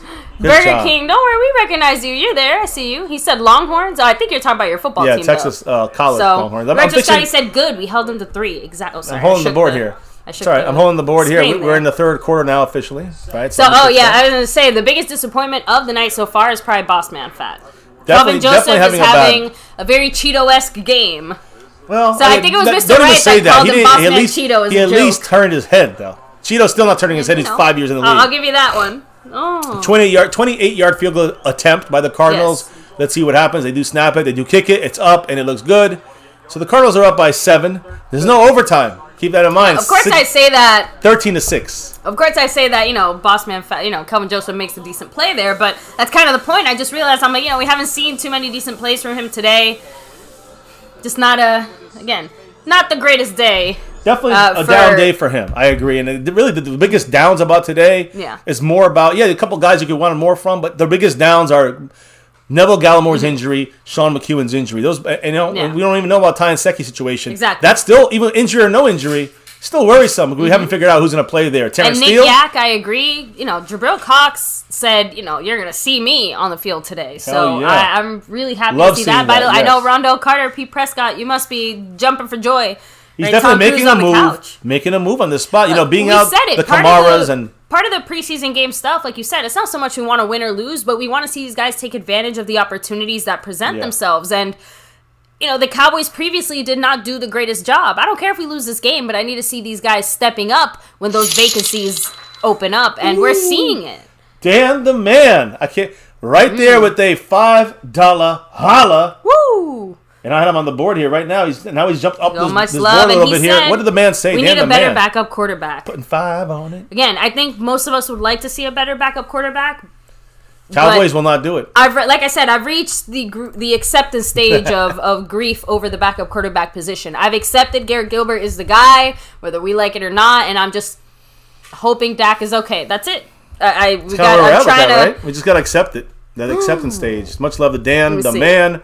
Moves into a tie right now. There you go. with Skeptical Fan, I think, in 8th spot. Much love. Now, Texas overall. Goldie said, I don't know if y'all remember this one, The Best of Times with Robin Williams. That's a good one, too. And, you got the one with with Al Pacino. I know everyone's talking about that one, too. I forgot the name of it, but I didn't like it too much. And a lot of people did like it. I was not a big fan of that film. Let me see. It jumped to thought you would say North Dallas 40. Yeah, I haven't seen that in a long time. I got to rewatch that one. I really do to get. I don't think I've ever seen it. So there you go. Impression we can watch it like it's a new movie. Montana's now not Any Given anymore. Sunday is good. Yeah, that's the one. That's good. Well, I wasn't a big fan of Any Given Sunday.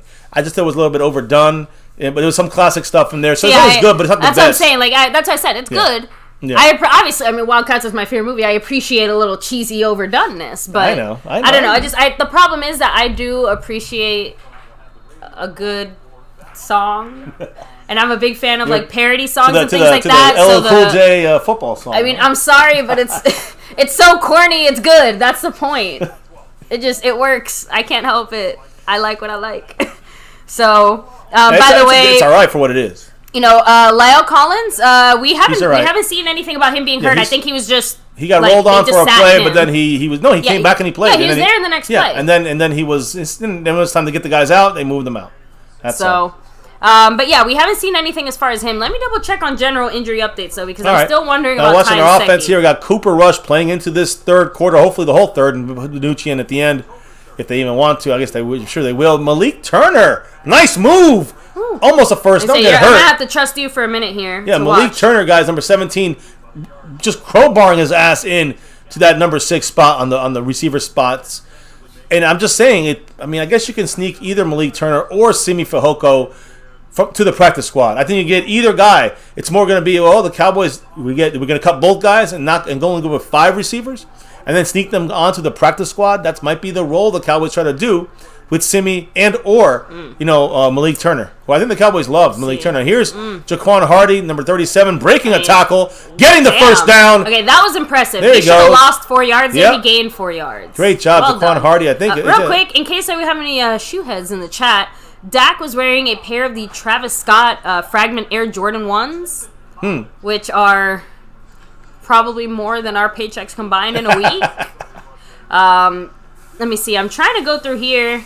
Again, I have not seen any updates on Ty and Seki. So far, so good. Although Blake Jarwin did say that he's very excited to finally have this. Is his first game back since his big injury last year, so knocking a lot of rust off. He's already out the field. Yeah. And we got now, Nick Ralston, fullback, going out for a pass here. With Cooper Rush going deep, trying to split defense. He does. What a catch. Who is that? Incomplete. Oh, damn it. No, they said he was... Yeah, okay, Reggie Davis with the catch. Reggie Davis, great job. You see who's high-five the ref. Yeah, Amari Cooper celebrating. I hope the replay don't show him dropping the pass. To me, it looked like he was down. Let's see. What a bad ball that is. That was a great...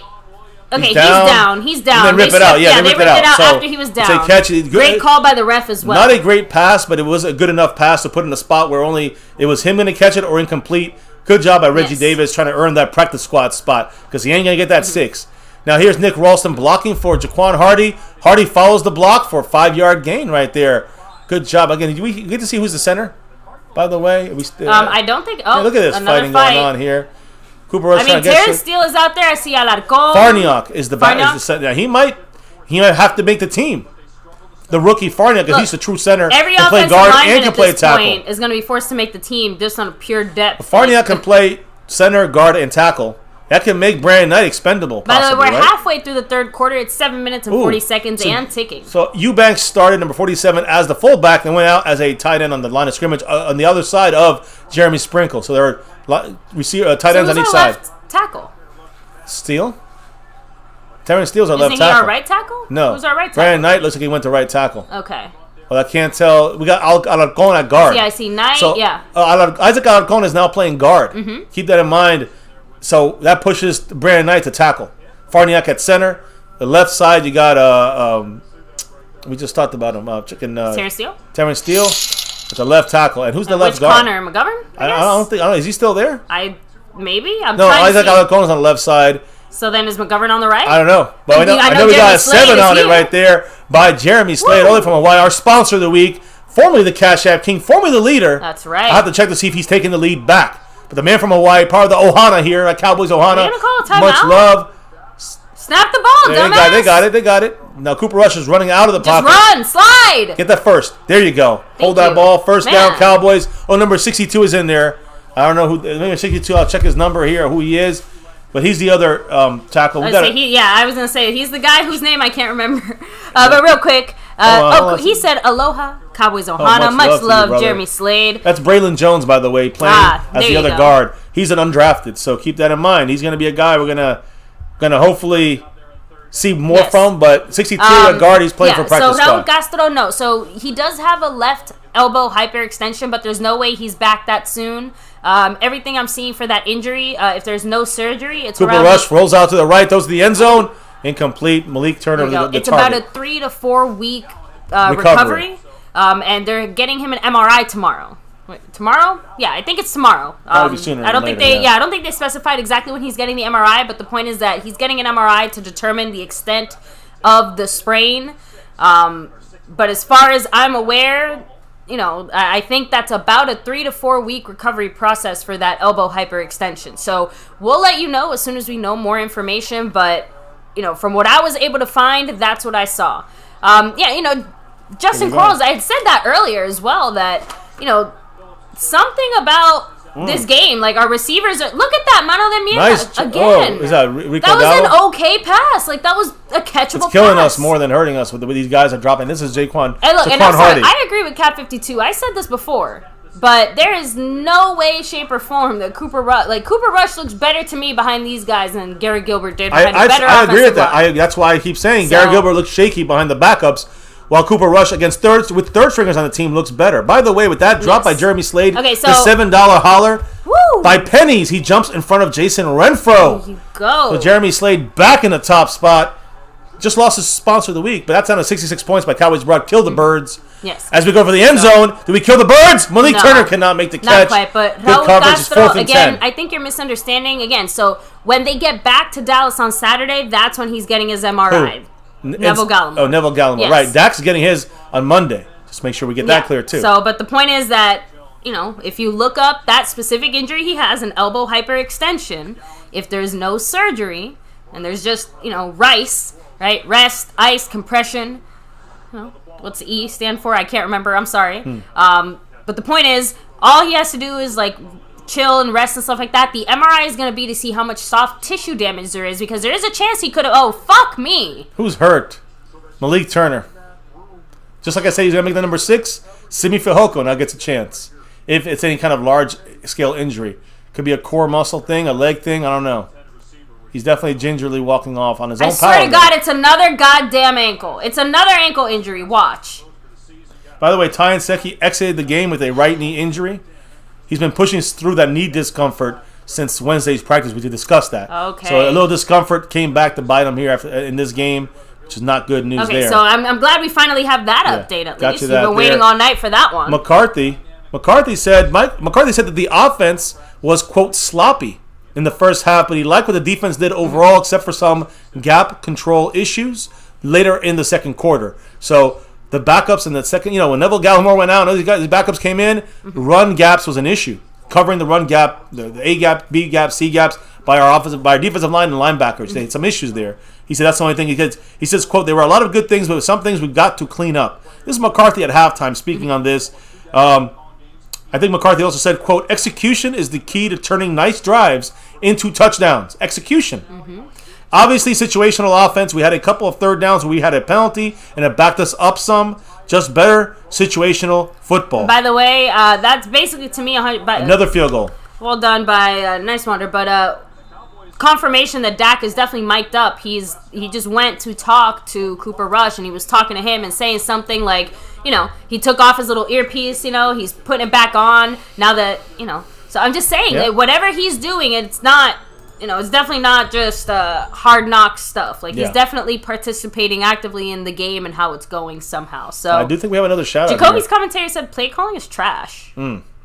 Whoa. We got a couple new... I was kind of waiting for that one because Jason Renfro is trying to come through. He just dropped a 10 on it in the thanks button.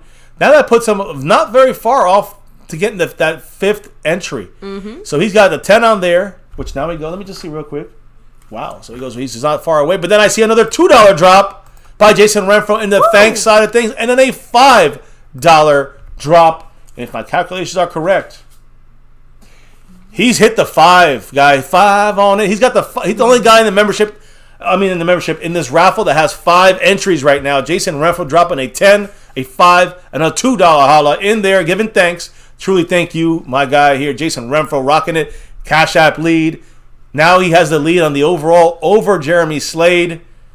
And he keeps rocking the mic, guys. He's taking over here in 2021 like he started off. He's adding to that right now. And he's adding again to that with another $2 holla in the house. Woo! What did the man have to say, Mr. Jason Renfro? Much love, Jason. And he said 17 in the thanks. Woo. Go Cowboys. That puts him over. He was 16 back. Now he's over. He's got the 5 on it. Much love and giving great thanks. Appreciate you. Again, a lot of people got 3. A couple people got one guy has 2. A couple people got 1. But Jason Renfro got 5 entries on it. So we'll see. He's got you can't maximize your chance. Anybody can still win, but you can't maximize your chances as much as Jason Renfro has in the thanks. Much love to you, sir. Yeah.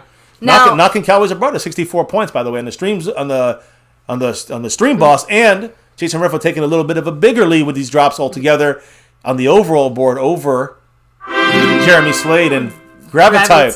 Thank you for summing it up. Appreciate you in here. So, kind of rolling back a little bit, because Pete Prescott said Nseki's getting cut, so we gotta, we gotta figure that ish out. Yeah, we're gonna have Retro Scotty said, Terrence Steele in the house. Then. Retro Scotty's kind of saying, like, how do you know he's gonna get cut? And Pete replies saying, not only has he played badly, but now he's hurt. So it's like, the only reason we kept you around is because you were a body at this point. I mean, now I would say the Cowboys are hoping to see him develop into something, and he has not shown that. He's injured. Can't trust him as our swing tackle. But then who's our swing tackle? Terrence Steele? Brandon Knight? I don't like those things. It's kind of scaring the shit out of me. I'll be real about that. Kevin G said, for the love of Mary, can we score 1 touchdown? I'm telling you. By the end of the game? 3 fucking games. 2 games. All we do is field goals. I asked for 3 things. Yeah, that's nice hit. Nick Ralston with the coverage there. I like number that 46. He crawled off the field on all 4s there. Listen, Nick Ralston that's how he's going to make the team. Not fullback, special teams. Let me see. Oh, Cassie Stewart. That's awesome. Yeah. Have, a great birthday. Happy birthday to Cassie. I know it just passed this week, so I hope you had fun. Enjoy yourself. Hopefully not, not too crazy. So, see you later, Burger King. Burger King in the house. You can have it your way at home, I guess. By the way, Sean McEwen, I think you said this, but he needed a cart to get off the field into the locker room. Injured his ankle in the second quarter, midway through there. Yeah, that's why we saw him walk off under his own power at first with the help from some coaches, but it looks like he didn't make it too far before he needed help, which obviously makes me think it's more serious. And now we have Malik Turner back on the list as well as another guy we got to watch. I know. When it comes to injuries, but you know what? We also got to watch Luis Cardenas. Yes. Ooh, almost a pick, by the way, by Nashawn Wright, number 40, diving for an almost interception. Much love to the Lewis. Thank you for the drop here. He's putting what on it? Put a fist bump and go Cowboys. 3 on it? He put a 3 on it. Much love. He's doing a Garrett Gilbert reference there with the 3. Hey. What did the man say again? I'm sorry, baby. He dropped the fist bump and go Cowboys. Ooh, much love to you, Lewis. Getting on the board as we speak. He's in a tie with Bobby Bottles for 15th place on the overall board. Montana said that Kellen looks sus. Like he's not Kellen talking. Moore? Yeah, so he was just like... That's what scares me about Mr. Kellen Moore. Still got to show a little more, I think. Say, especially in the red zone. That's what I'm saying. I need to see a touchdown here, Kellen. Damn it. Cowboys, just the one. Reggie Robinson involved here. You got Mukuamu. You got Stephen Parker on that tackle, but he gained 8 yards on first down. Mm-hmm. Can we get a stop and get a touchdown and win the game, and just to please some people out there, just to make it just a team camaraderie? You get a win. It feels good to get a win, even though it means nothing. It means just a little more happiness for the team going forward. But the least of my concerns is that when it's about getting out healthy, has been all these injuries. We got to get out healthy. We got to get out healthy. It really feels, and honestly, it feels like we were escaping the injury. Doing a nice job by Mukuamu, short of the first down. But even if he got the first, I like to see his instinct, his attack mode there, the ball hawk mindset there. Now it's gonna be 3rd and 1, I think, something like that. We'll see what happens here. Mr. Wright said that Kyler Murray looks like a baby with a beard. Well, I know he was a Cowboy fan for a little bit. He went to the Cowboy Stadium where rocking the star. So regardless of whatever he says, the proof is right there. The proof in is the in jersey. The photos. So let me see. And again, guys, we really do appreciate everybody here in the chat. Do take a quick second though to hit the like. Super easy, quick way to help support the channel. Subscribe down below if you haven't, but hit that notification bell, set it to all notifications. That's usually the best way to see when we're live. Good job by Mukwamo, though. That was a tough one to stop. That's all right. Listen, good job by Mukwamo to make a play. That's all we want to see. Just making plays as a rookie, jumping in there. He's a guy that stood out a little bit so far in this game. By the way, Jason Renfro officially in first place over Jeremy Slade right now by 16, I think. No, 17. I think he's 17 up on him or 18 up. Jeremy Slade falling back a little bit. We'll see what happens. He's the man from Hawaii. He's always rocking it, but so is Jason Renfro since 2021 started. Here's a quick down pass to the receiver's bubble screen, kind of, and a tackle there down the field. I know Sean Wright was involved. Deontay Burton was involved. One of the captains for today, Deontay Burton, number 33. So, just wanted to make sure we're getting everything accurately here for you guys as we got the third stringers in. But we know, Cowboy, we saw this in our simulation last night, third and fourth stringers running it. You guys should know some names and numbers, and, it's going to be a little sloppy from here on out. So I guess, let's see if the Cowboys can get a play. To that question I asked you earlier, I think you mentioned the player that you said looked good to you so far, or that impressed you more so than you thought. Keanu O'Neal. Who's been Stephen Parker. Disappointing? God damn it! What the fuck is that? The whole team stopped playing. I don't even know what that was. That was ugly as shit. I swear I heard a whistle. No, they just thought they heard a whistle. They thought they heard a whistle. Okay, but that's my point. Like, if I thought I heard a whistle, I'm guessing they also thought they heard a whistle. That's too bad because that froze. What? Oh, yeah. Well, they froze. Like, Yeah, some guys stopped and some guys didn't stop. And McCoy said, not McCoy, but whoever their number 15 here is, he just kept running. He got held right there. It was obvious hold. Good defense by Nashawn Wright. Covering that. Oh God, please just get up. Jesus, he got a little banged up there. I think he just got the wind knocked out of him there. He's just turning around, jumping for the ball in the air with nobody around him, and the guy gets hurt. If he gets hurt, I can't. Tonight just needs to end. Mr. Wright said, "I like Nashawn Wright. He looks for the ball. He does turn around. He's ball hawkish as well. Now I will say, he's gonna still make mistakes. He's not ready to get thrown in there, right? But he is making plays, standing up. Staying one of the little players you can say standing. Look, he's fighting for his spot. I like that. I appreciate it, and I can start to see why the Cowboys. There's a quarterback running. Nice job on Nashawn Wright. Keeping the outside set. Hard hit there by Stephen Parker with the helmet first. Thank goodness it didn't call anything there. You got to be careful there with those. I think you want to, payback from what happened earlier in the game to Mukwamo. We got run over by the same guy. Now, Greg CTC, it would be nice if Kelvin Joseph wins Defensive Player of the Year or Defensive Rookie of the Year. Kelvin Joseph, but I think Micah Parsons has a better chance. Micah Parsons probably will take that from him. Listen, 3rd and 2. This is a big play here. We got Luke Gifford, 57 in the middle. We got 5 guys on the defensive line. Listen to the Cowboys going, all 5 rushing in here. We are.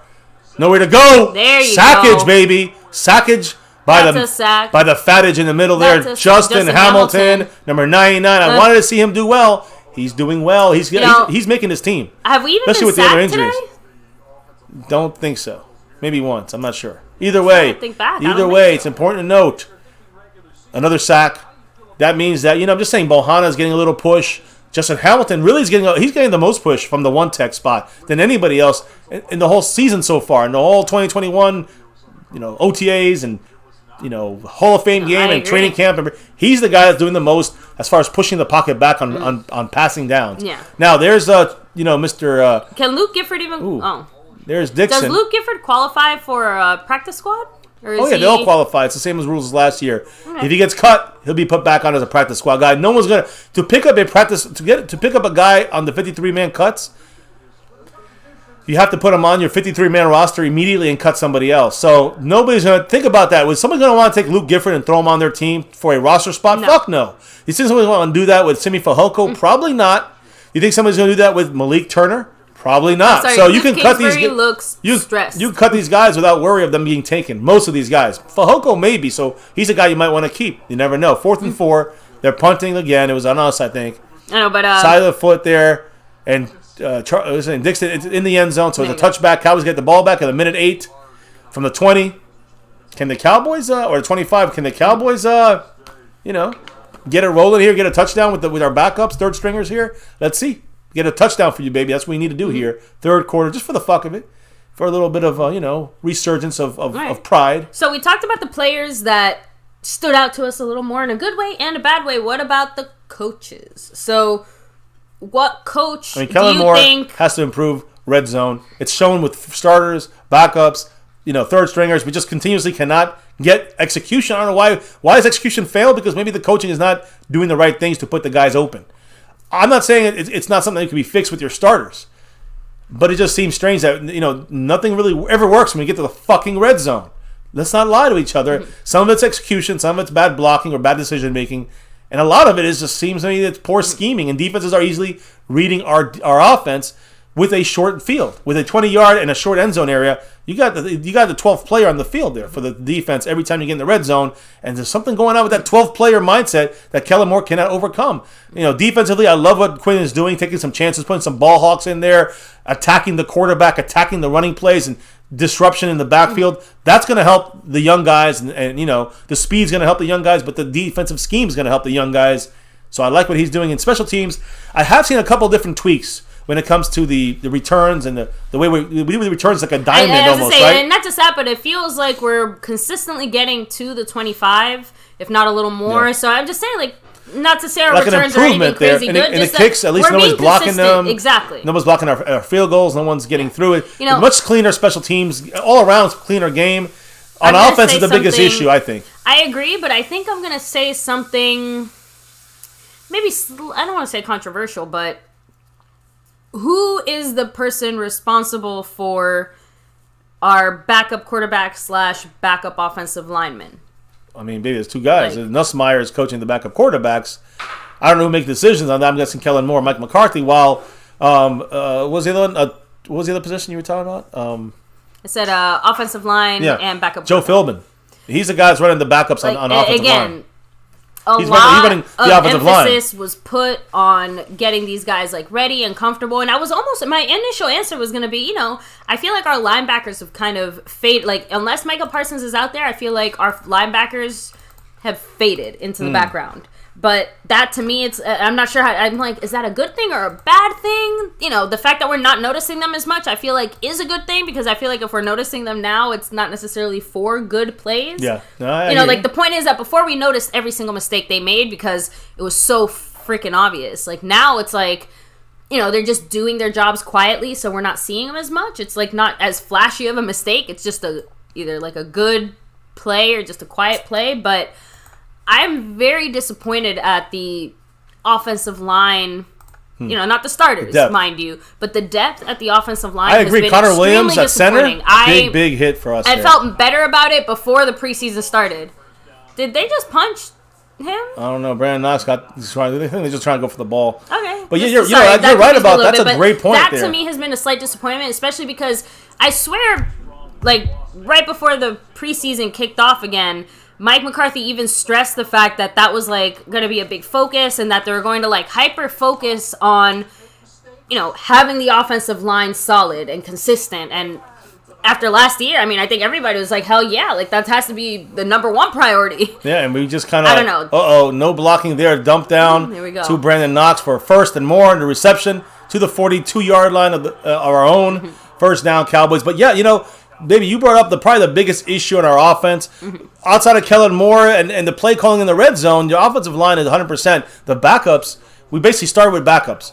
And Connor Williams was having trouble snapping the ball. Ty Nsekhe was not doing great. He had some issues. Better than last week, but then he got hurt.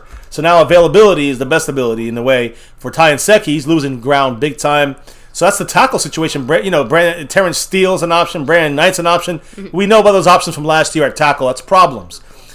Guard, Connor McGovern's the only guy that I'd say is a solid interior guy. And Isaac Alarcon is going to be a good player, but he's doing a good job. But he's our third string guy. I was going to say, I think he's done enough that even in a regular roster, I could see him. Right, whether he's the 53rd player or the 54th player on the exemption, Cowboys are going to keep him. This year we can move him off onto the. Last year we could not. I talked about this with Pete. Last year we could not move Isaac Alarcon off of the. Once the season started, he either be on the 53. We had to have the exemption. He cannot play the entire year. No in between. Right. So this year they give him flexibility. If you start off on the 53 as the 54th guy on the exemption, you can go to the starting 53, but you got to get 3 weeks on the practice squad first, and then you can get to the starting. Last year you couldn't do it. We needed Alarcon last year. Yeah. Couldn't bring him out because of all the injuries on offensive line. But this year, if something like that crazy happens, you want him in there. You keep him on the practice squad kind of exemption, and then you bring him on the practice squad off the exemption. Then you bring him on your 53 in a 3 week span, but you can never put him back as an international exemption after that moment. So keep that in mind. That's the way it works. And Alarcon will be a great guy to have stashed in that way. We have Connor McGovern, the backup. We got to find out who's going to be the backup tackle, and the other backup is a center. It's not Connor Williams anymore. So is Matt Farniok now pushed into the limelight? He needs to play well because he has the versatility to play guard and tackle as well. But center is where he got drafted at, and with the Cowboys, rather just roll with him forward, right? Because Connor Williams don't seem like he can do it. So either way, we need to get some answers on that offensive line at center. As maybe guard is pretty good, I would say.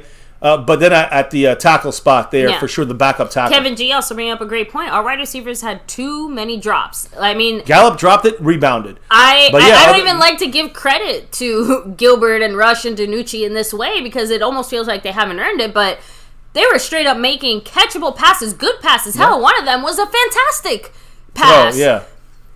And then Michael Gallup drops it, and then Noah Brown drops it, and then everybody drops it. It's a high pass to Malik Turner, and then he hits his fingertips. And we know what we're talking about. We're not talking about those, they had to work for it a little more, stretch. Just the ones that hit their hands or their fingertips. We had basic catches that were being dropped. So, by the way, thank you, Raul Castro. So, Malik Turner has a foot injury. Let me double check that. I guess the brother of the ankle injury. Looks like DiNucci, Ben DiNucci is in the house. He was actually in there last Oh, drive. he was number 7? Yeah. Well, he's in there now for sure, guys. Yeah. It took me a second to figure out that it was him, but I think he's been in this DiNucci whole going deep. drive. No interference there on Reggie. Reggie Davis was literally just, pushed. Straight up bonked off that guy's helmet. He was going to turn his back, number 32. That's a bad miss there, in my opinion. If that was us, they would have called it. Some people are saying, what if Dan Quinn was our best free agent acquisition on defense, which might be. Then why didn't we do better on making free agent acquisitions on defense? But that's still, again, maybe we should have done more free agency, but that's where we're starting at right now. The Cowboys, we got to still see some of these guys progress. I think we've done good in free agency. Maybe not great, but good. But if our best guy is Dan Quinn, is that a question that we have to answer? I don't know. I mean, I think it's one of those things where, of course, Dan Quinn is the best move so far because he's the mastermind putting it all together. He's like the glue slopped on top of the defense. Exactly, but what's going on? I don't know. They're getting this banjo off the field. No, the only reason I say that is just because it's kind of one of the things where we have to see it happen in the game. But Dan Quinn's not exactly drafting these players either. 12 personnel, but using Fehoko as a blocker, Brandon Knox slides through there, guys, about 7-yard gain. As again, almost the midfield. Go ahead. I think it's more of a situation where Dan Quinn came here knowing he was going to accept whatever people the Dallas Cowboys threw at him. You know, if it was up to him, I'm sure we'd make different personnel decisions. He made some good job in the drafting side, but free agency, there's money involved. That's where Steven and Jerry step in and say, well, you can only spend this much. So he's got to just make the best of what he's got.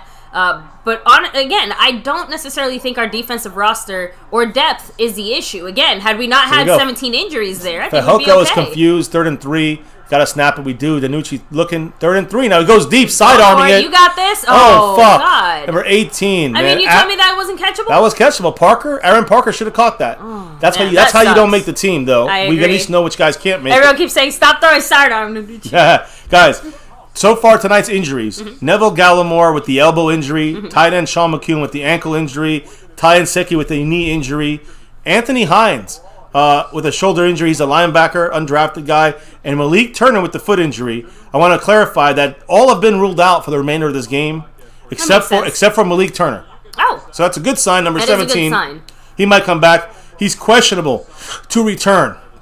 I don't think he will, but. Well, it depends. It's a good sign for the injury. When you see TJ Vasher's out there, I think he's still injured. So 4th and 3, the Cowboys going for it. DiNucci slide arms it. Fehoko with the catch. Good job. I want to see guys. There's a late hit too, helmet to helmet. Yeah. So they hit him late. Fehoko gets a first down on the Cardinals 40, 15 yards on top of that shit. I think puts us on the goddamn 25-yard line. That means we're 5 yards away from Kellen Moore's fucking issue zone, the red zone. I like what Scorpio said. He said semi-truck Fehoko. And listen, Simi Fehoko is a guy that has to make some plays here. Good job. Defenseless. Good. Guys, and hey, that's going to put Malik Turner in danger. If Fehoko has enough splash plays, then he'll be on the practice squad. This guy right here, Malik Turner. Montana, I hope we're good luck for your MLB game then. Yeah, man. You always seem to be doing well. 54 basically led with the helmet against Fehoko's head. And we got the call there. Terrence Smith, inside linebacker for the Cardinals, number 54. Cheap shot a little bit. Not cheap shot, but, A little late shot with the head. Helmet. Now, here we go. Looking like a run here. Got Eubanks, the tight end there, 47, blocking for Brandon Knox. Try to get to that first line. Gets stopped for a loss of 1. Good job by the Cardinal defensive line. That was a good stop there. And again, we're getting close to that danger zone, the red zone for Burger King. Kellen Moore. I'm not sure what you mean, Burger King. Oh, we're in the fourth quarter. Shit. Let me see. Cat52 said Simi is playing well. No, and it's definitely much better than last game. We can all say that, right? Yeah, and I think the only real, I don't want to say mistake, but the only obvious thing that I think he messed up on. No, there was one route that he. Yeah, sloppy route. Yeah. And also special teams, he did not block well on one of them, which I think that Reggie Davis had to jump over people because he did not block well on his side. But he's playing the slot here. He's showing something from the outside at times. Here's a sidearm to Nick Eubanks, getting about 4 yards on second down. So it's about 3rd and 6, 3rd and 7 in the fourth quarter here. Under 13 minutes to go. Down 13-9. Can we get a touchdown, Cowboys? Can we? We don't try to win 15-13 here. I want to roll back because someone did make a very interesting comment. Let me Making sure we got everything updated here. It looks like we do have everything updated. You guys dropping the love, the knowledge in the chat, the love from above. Truly thank you guys for that. Jason Renfro in the lead over Jeremy Slade. Jeremy Slade, sponsor of the week. Cowboys Abroad got the cash. He's got the stream boss. Cash app is Mr. Jeremy Bramlett, the brand man. Jason Renfro in the lead. Danucci running for it. First down, Cowboys. Inside the Zuntide, baby. Inside. Look, we got Neville Gallimore here. So, you all right, baby? You look like you just got hit by a fire truck. Danucci, guys, right there showing you why he can roll out and run and do things. That's where he actually gives I think that's where his best ability is as a scout team, practice squad type quarterback. That's where he'll be cut, in my opinion, and brought back as a practice squad guy. And the Cowboys will use him when we play Patrick Mahomes. He'll be the quarterback we practice against for the defense that week to get somebody who's a little, can run around there. And other quarterbacks that are tricky. Watch the Cowboys go and use Danucci for those things. So he'll give you that running ability, good to guard against. But now in the red zone, number 51 is that just went over the line. Does the Cowboys call the fucking timeout? So we didn't get the penalty for that. The flag is picked up. God, timeout, Cowboys. Typical damn Dallas Cowboys. The Cowboys are on the 13-yard line. 11:47 to go. Timeout, Dallas. And let's see what the Cowboys can do here. Why not? Let's run it.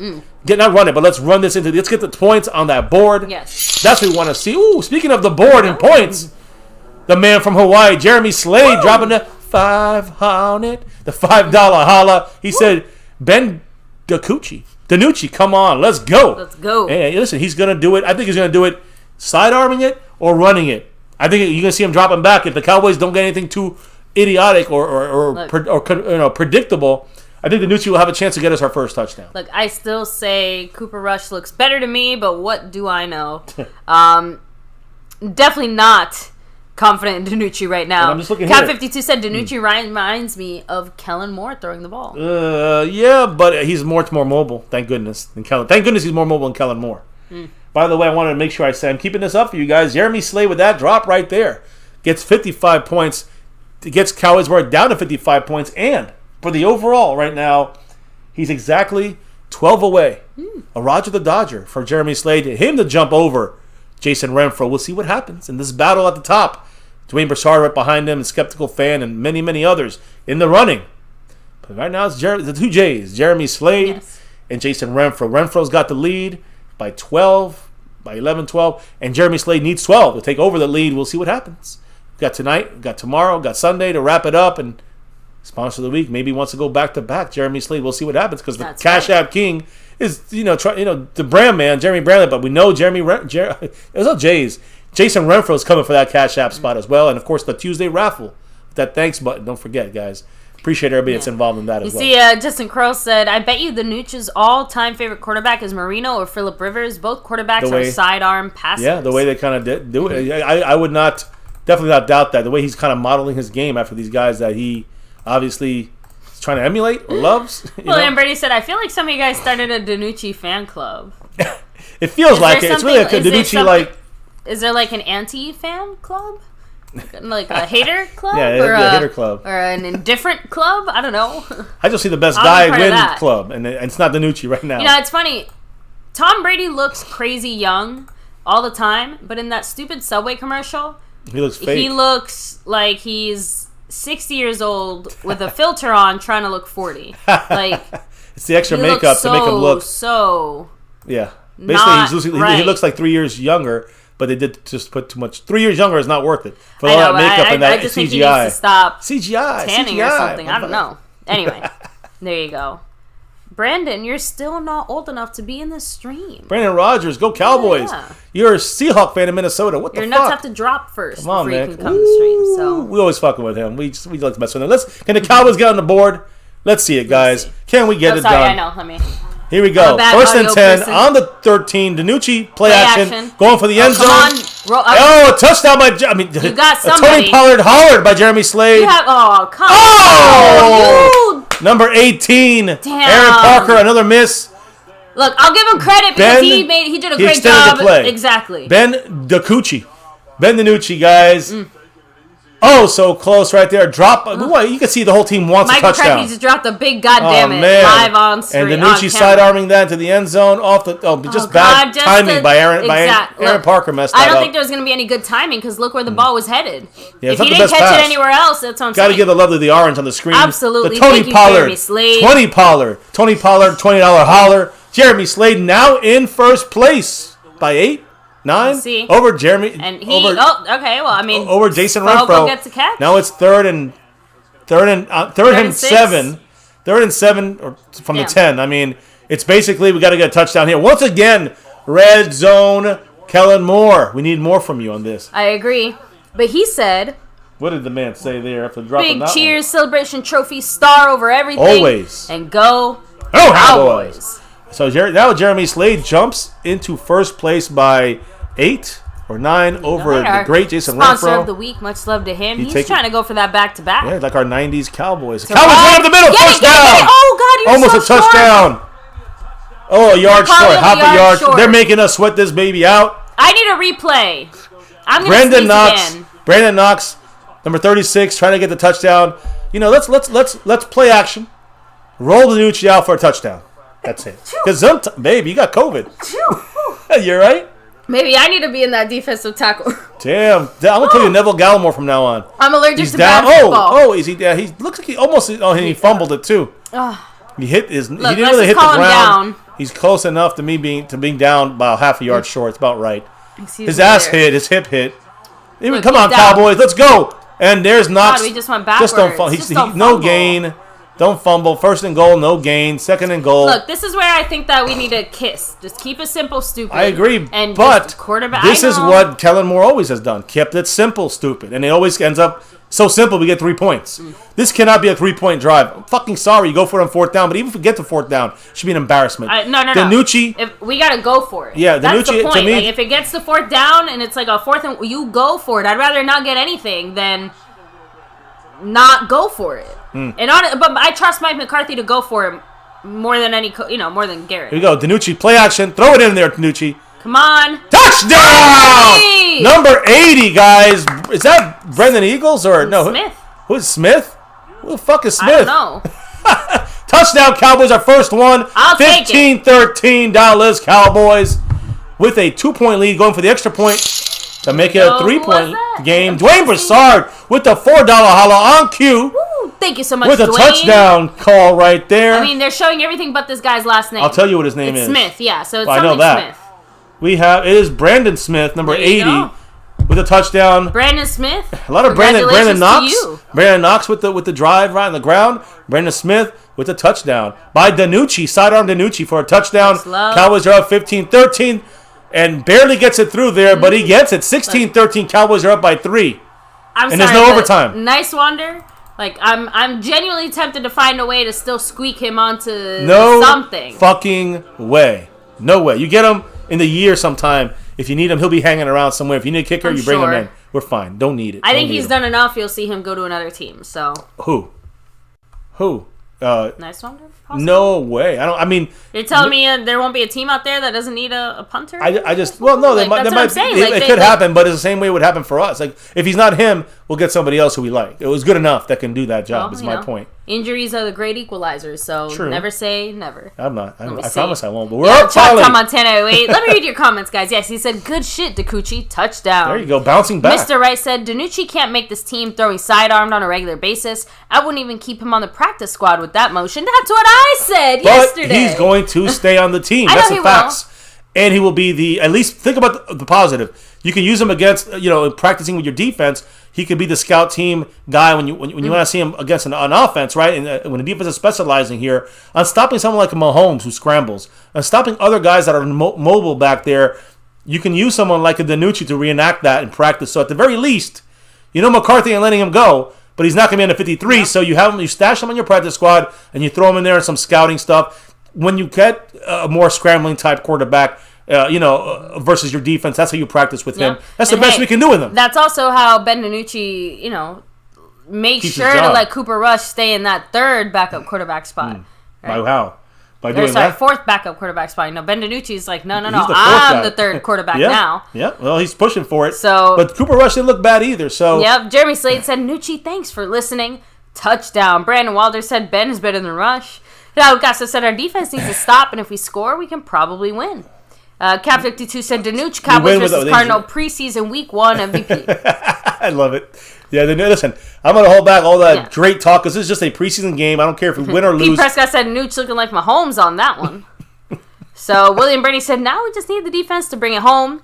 Dilutic also adding in, "MCF, who the F is Smith?" Yeah, who the fuck is Smith? Brendan Smith. I should have known that because I know him. He's tall. We got a couple tall guys in the mix here. TJ Vasher is injured, so he's another tall guy that's not playing. But there's a couple other guys have opportunities, and again, Brandon Smith. We have Brandon Eagles, and Brandon Smith, and then you got Brendan Knox, the running back. So a lot of B's at the receiver and running back spots when it comes to another B, right? Barely trying to hang on to that practice squad.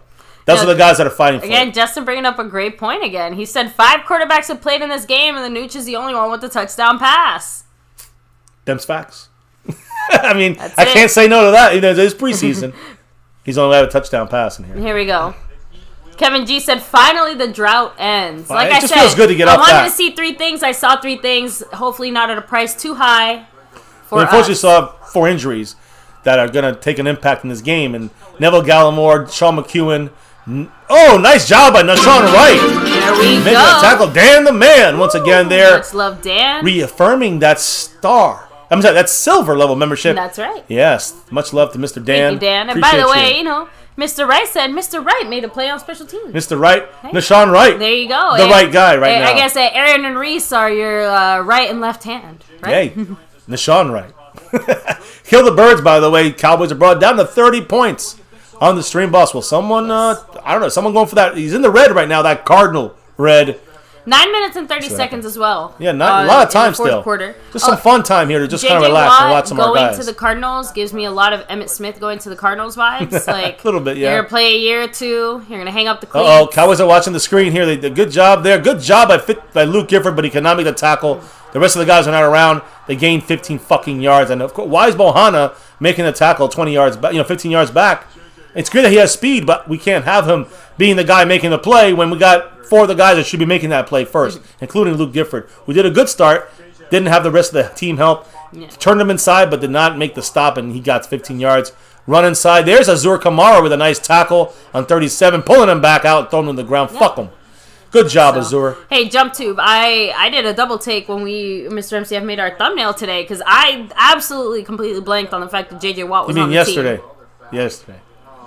What do you mean? Today was just the Cardinals and Cowboys. So it was yesterday's thumbnail. Yeah, sorry. For the simulation. Yes. But yeah, that one threw me for a loop because I'm like, wait a minute. Is he there? What? Yeah, I'm like, I thought the Houston game was next week. None of the guys played. Remember, J.J. Watt, Kyler Murray, Deshaun Watkins, A.J. Green. Nice coverage. Defense. Who was that? Reggie Robinson. For a second, but yeah. Reggie Robinson, your pet cat from last year, and Will McClay's pet cat. Yeah. Nice play there, just trying to squeak on this team. Again, so all these guys usually go to die. All these guys that you're seeing playing right now, even if they're not making the team, do you really think someone's going to pick up Reggie Robinson? He'll be on our practice squad, worst case. So these guys are staying on this team. Stephen Jones said that we got like 65 guys for 53 spots. We're going to get most of those extra 12 guys that are good, that we should make the team in some way. They're going to make the practice squad. Out of those 12, maybe 10 make it. Maybe 9 make it. Maybe they all make it. But we got a good shot, depending on who we cut, to bring all those guys that we like still back on the practice squad. We got 16 spots. Blitz. Luke Gifford throws it early. I mean, makes him throw it early. Good Incomplete. job, Deshaun Wright in coverage, although he looked beat there. It was more of the rush He was disrupted, though. Yeah, but you know who disrupted? Number 57, Luke Gifford. Why? That's where the scheme comes up, guys. The scheme. It's not that Luke Gifford is that great. It's that he was used properly by Dan Quinn, blitzing at the right time and putting pressure on the right down. 3rd and 10, pushing pressure with an extra guy blitzing. The guy was even out of his route when that ball was thrown. 4th and 10, they're punting the ball. At least they're showing like they're punting. Cowboys are coming in here. We got a lot of our these last bottom rung guys. I see guys like Nick Ralston, Deontay Burton, Tyler Coyle, number 39, Simi Fehoko on special teams here. Reggie Robinson, one of the blocking gunners, and they are punting it kind of high in the air. Looks like a little higher than get out the way, Cowboys. It bounces. Don't try to make something happen here. There you go. Dixon does the right thing there. Lets it go out of bounds on the 15. And now the Cowboys have the ball back on offense. Just play smart.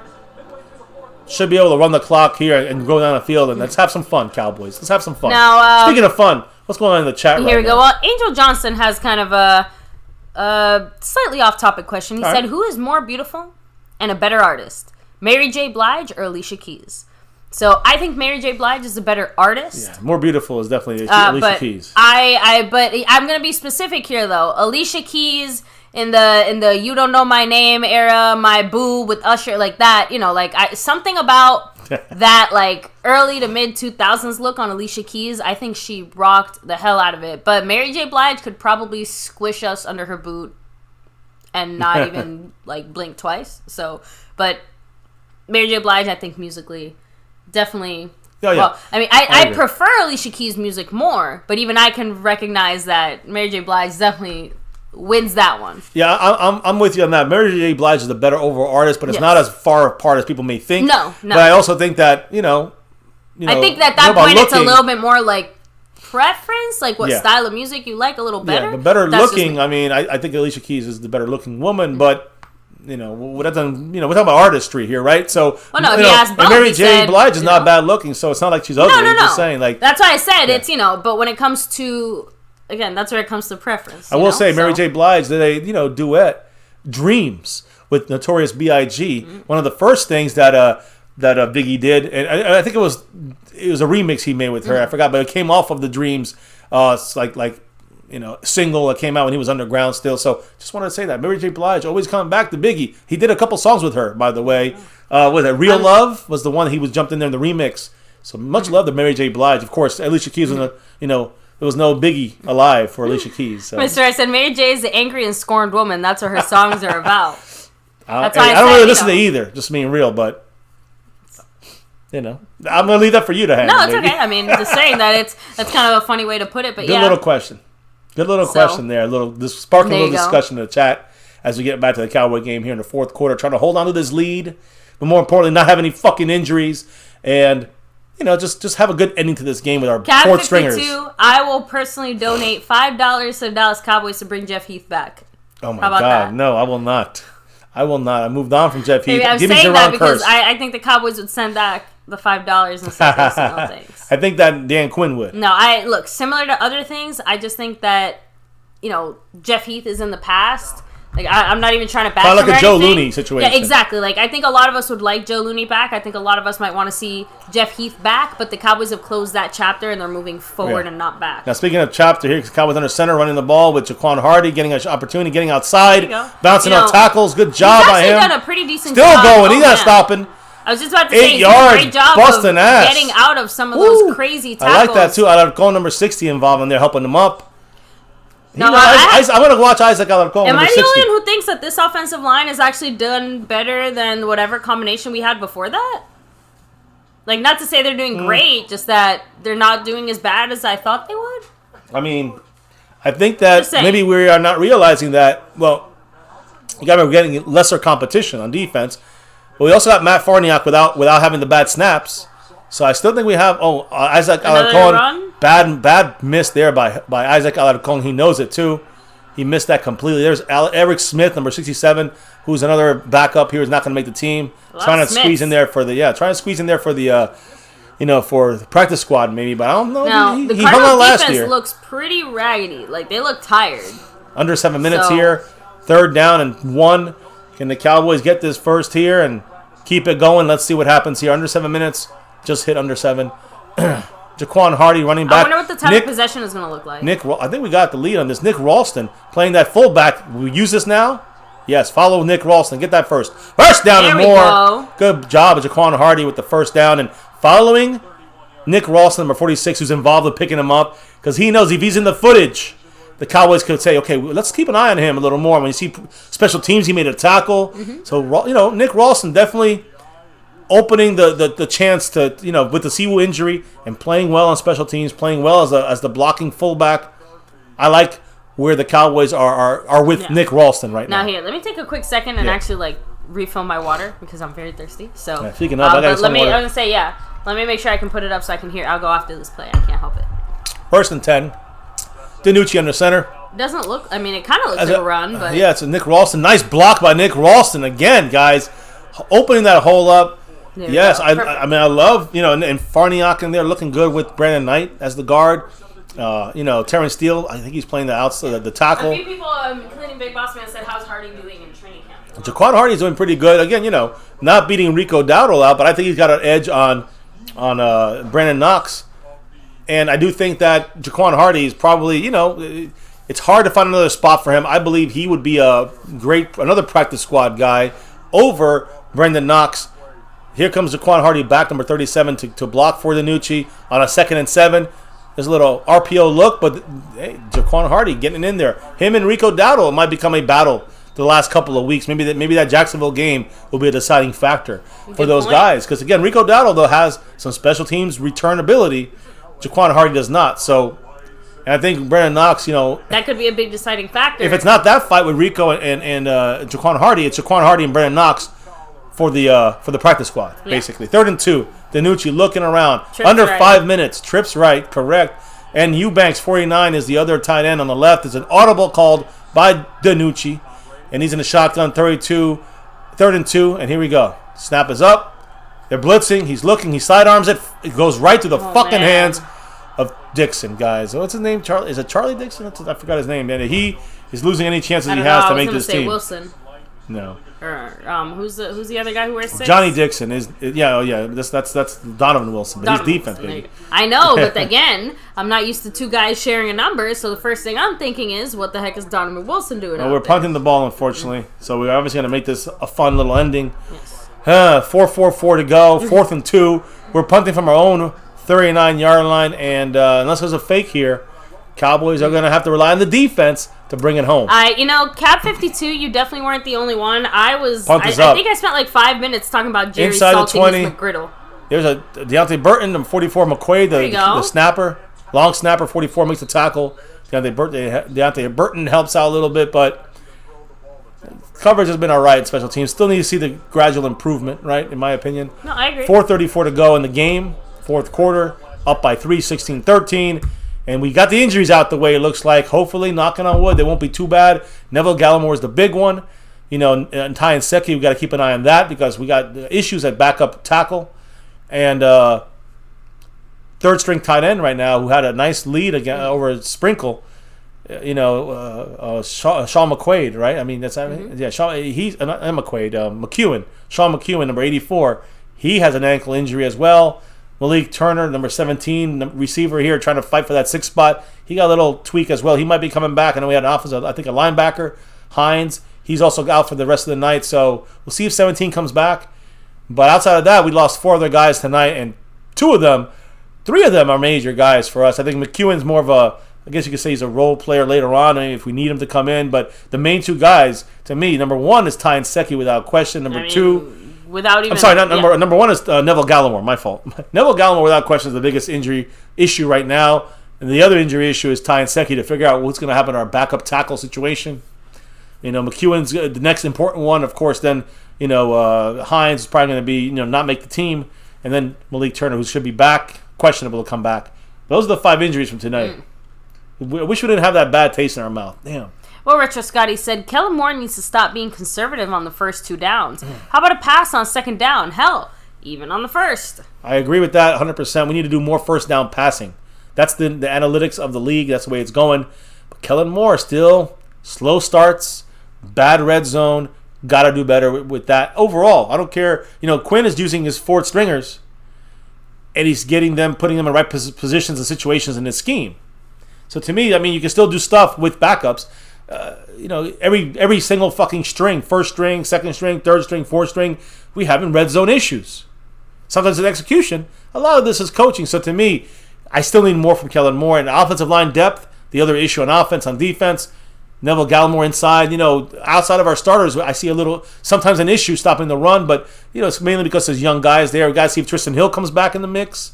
He's gonna have to make a move for if Neville Gallimore is out for any time, and then and just kind of see some battles out there continuing throughout next week and the week after when it comes to defensive backs, corners and safeties. Now the notorious CDP said, "I think we're finna win, Cowboys family." Thor Thunder got also adding, sounds like you guys are in the middle of a confused drug deal. To Cab 52 and I, because we're talking about Jerry's McGriddle with the salt. Extra salt. I don't know. That was disturbing and horrifying. And Jerry must have very expensive blood pressure medication. 1st and 10 for the Cardinals. They do play action. Azur Kamara got fooled, and then we pay the price. Nice hit by Aaron Parker. Aaron Parker with the safety roll, trying to fight Darian Thompson for that last maybe 53 spot. Probably he'd probably be practice squad if he does not get it. But again, I'm named like 20 guys on the practice squad. There's only 16 spots. And then Isaac Alarcon will take that 17th exemption spot, in my opinion. But so got to have better coverage there from Azur Kamara. Not biting on the inside run there. 2nd and 2 with 4:27 to go in the game. Yeah, it looks like they're on their own 38. 38. Yeah, 39. You're right. 2 yards away from a 1st down. 2nd and 2, shotgun for the Cardinals. We're coming in with a little blitz. They're running. Gets outside. Luke Gifford can't catch him. 1st down. Day late and $1 short. 1st down, the 50 for the Cardinals. We need a field goal to tie it up. 4:20 to go. Oh, man. Pete Prescott said, poor Dak coming back to an offense that can't do anything without him. Well, it's going to help the offense tremendously. He knew what he signed up for. But also we get to the red zone. Only so much Dak can do when it comes to, getting the the red zone stuff clicking in there, especially not getting any time in there. I think that's why you're seeing such a focus on him, training and doing all this stuff. It's not just, Dak wants to get better and get out there on the field and stuff like that. It's basically the only thing he can do. Five-man line of scrimmage there. Collapsed the pocket, but they still got the ball out. It's ticking, guys. It's 4:05 and dropping and ticking down. Cowboys got to play a little bit, look at that. Dortch, by the way, he's at number 38 as a receiver. It's kind of weird. But here he comes, Justin Hamilton with that. Oh, my goodness. He fucking had the sack. Luke Gifford. There's a flag, though. There is a flag. It could be on us, the offsides. Either way, or neutral zone, infraction. Yeah. But Justin Hamilton probably called for that. Right, Justin Hamilton. He got in there so fast, Hamilton. Number 99, it looks like they're marking it down. We're going to decline it. Let me see. Offsides. 75, Osa. So Osa, a little rookie mistake there. But what I'm trying to say is that when you see Justin Hamilton, number 99, he's one of the guys I talked about the last couple of days. Keep your eyeballs on him. He's definitely helping out that interior. I think he might have an edge or be right there with Bohanna. And you got Brett Urban above them. So you got those 3 guys on that side. Neville Gallimore is injured at 3-tech right now. You got Osa. You got Tristan Hill, question mark. You got Carlos Watkins. You're not going to keep 6 guys there, so you got to really thin it down here. And that all comes down to Neville Gallimore's injury. Might open up the spot for another guy in the inside. Now, a little under 4 minutes left here in the 4th quarter. Shotgun is a snap. There, oh my God, Osa making up for it. What a play by Osa Odigizua. Osa, that's how you come back from that and do better. Had a bad play, came back and doubled down. Osa's also had a pretty solid Very game. good. Last week he started off a little slow, had a mistake or two, had a solid game. This week started off a little slow, had a mistake or two, having a very solid overall game for sure. So I agree. Osa is doing some nice stuff out there. And like I said, this is the final string here. I know here I'm trying to like Osa absorb every and detail, Justin Hamilton or Bohanna I feel like inside. my eyes don't know where to look sometimes. I'm looking at defensive line. We're coming strong here. Play action. Pushing things back. Osa gets in there. The interception. Oh my fucking God. He makes a catch over Jabril Cox, who had great coverage. I don't understand that. That seems unfortunate. That's really unfortunate. Now the Cardinals they're going for the win here, obviously. There's no reason to go for the tie. I mean, that's like kissing your sister, and it's preseason even worse. Now, Mr. Rice said, who are the Cowboys that you remember from the worst of times? I mean, I recall Pete Hunter, Dwayne Goodwrench, Kenyon Rambo. I remember farther back. I remember, oh, God, there's the Rondell Carter, not, off, it looks like it's a false start either on the Cardinals or offsides of the Cowboys. I remember Gary Hogaboom. Babe Laufenberg is on the Cowboys, of course. I remember, Steve Pallure at quarterbacks. That's who I remember. Tommy Agee. If I'm saying these are the guys I remember when we were, some of these guys got onto the good years, but I look at the bad years, and those are the bad quarterbacks. Jim Jeffcoat got to win a championship, after some years with some fucking horrible teams, number 77, but they were good players. Jim Jeffcoat was good. Bill Bates was great. These guys were really great players for the Cowboys in the worst of years, and they got their rings, in the early 90s. With the new squad, with the new guys coming, the Aikman, the Emmett, the Irving. Here we go. They're going again as a holder. They didn't call it. Great job there by number 39, Tyler Coyle. Makes another great job. Run support type of play. Strong safety type move there. Tyler Coyle, number 39. Another name you can scour for the practice squad here. Now, if I'm counting this right, they have to get one more play off before the 2-minute warning. Well, yeah, they want to rush and get 2 off. But the more important thing here is, are they going to go for the field goal to tie, or are they just going to go for it on 4th down? Right now, probably want to go for the field goal because it is 2nd and 17. So we'll see what happens here on 2nd down, and then we got big 3rd down. It's going to basically be the definition of this game here. Let's see what happens. High snap, Cowboys coming in, into the end zone. It was still almost somehow. There's 3 Cowboys there. Tyler Coyle, Luke Gifford, I forgot the other guy, Stephen Parker, and they all can't get it. The Cardinal guy gets his hands on the ball and then drops it, or got knocked out of his hands. But, man, that could have been a touchdown for 86 right there, and baby. By the way, there is one. I told you there's one more play. It's 2:01 left. Yeah. Look at that. He hit it. All our guys missed. That they had to. Oh, you said this is the last play. You're saying that. No, I never said that. I said they'll have to. Do one more play because the time. That's not. No, the math was wrong on that. No, because, again, the time usually keeps running. Cowboys blitz. They get out. Nice job there. Incomplete, thank goodness. 4th and 12. 2-minute warning. 1:55 to go. And will the Cardinals kick for 3? Looks like Matt Prater's comking on there for the field goal. I would at that point. Just because 4th and 12 is silly not to, in my opinion. But you kick the field goal, right? In a mindset, I guess you're kind of situationally trying to put pressure on your kicker. See if you can. Matt Prater's a damn good kicker. He's got some records, right? So now, Jump Tube said, "What are the red lines I keep seeing on the field?" Well, haven't really noticed them, but I think 4th down line would be the only red line if it's superimposed on there. I didn't see the other red lines, but if there's anything red lines there, it's probably practice stuff or just nothing that's going to be on there in the regular season. But if it's the superimposed red line, that's the 1st down marker on a 4th down. So we'll see what the Cowboys decide to do here. If we miss the field goal, they go for it on 4th and don't get it, we win the game, right? The game's over, and we can all celebrate whatever it's worth. It's not that big. We're suffering 4 injuries right now for the Cowboys, so that's no celebration, and this is not a win for the Cowboys, in my mind. We already lost a Neville Gallimore injury, Ty Nsekhe injury, McEwen injury. That's big losses there for us, so I'm down about that, but we saw some good things, and if we get the win, it's great for team morale, I guess. Some hard work paying off. But either way, don't put too much into this. If it's a win or a loss, guys, I'm just going to bring that out there. But it's 4th down. What will the Cardinals do on a 4th and 12, right? Down by 3. See, but I've been trying to tell you I need to use the restroom. Oh, well, you can just go, baby. I don't want to interrupt you either, though, but I'll be back. So you're going to miss Next the 4th down. Next time I'll just interrupt you. You're going to miss the big 4th down play. Let's see what happens here. Next time I'll squeak in what I want to say. Interrupt me, baby. You do anyways. Anyways, guys, I did the same. It happens. It happens both ways. Guys, thank you for chilling with us, by the way, and congrats to both LA Lake Show winning a jersey. Send us, at MyCowboysFamily at gmail.com. Email us the jersey you want, the style you want, the size you want, and the address you want us to send it to, the mailing shipping address. Same thing to Dallas Cowboys for Life 0404. DC4L also won our special bonus raffle. One guy left, Montana 808. You know it's coming soon, man. It's coming soon. But Montana 808, part of that star level membership that has not won a jersey yet. So, we'll keep you in our thoughts, so to speak, in the next star level member raffle and any bonus raffles we have. And of course, everybody in the star level, thank you guys. Truly appreciate every single one of you all in the silver and navy blue too. But star level, raffle today. LA Lake Show wins it. The bonus raffle, Dallas Cowboy for Life wins it. Congrats to all you guys. And we'll have another raffle, guys. We got a couple new names in the mix now. Choctaw Montana 808 in there with 3 entries. Jason Renfro got 5 entries. We got about 5 or 6 people. If you want to do it, guys, it's the thanks button. The new function we got here on MCF. And let me see if I can show this to you guys. Show you what I'm talking about. I don't know if I can now, actually. But you know what? Fuck all that. Because right now we got this going on with the 155. This is basically the game. Looks like the Cardinals are going for it. So this is it, guys. This is the end. Maybe. Okay. Yeah. How about? Okay.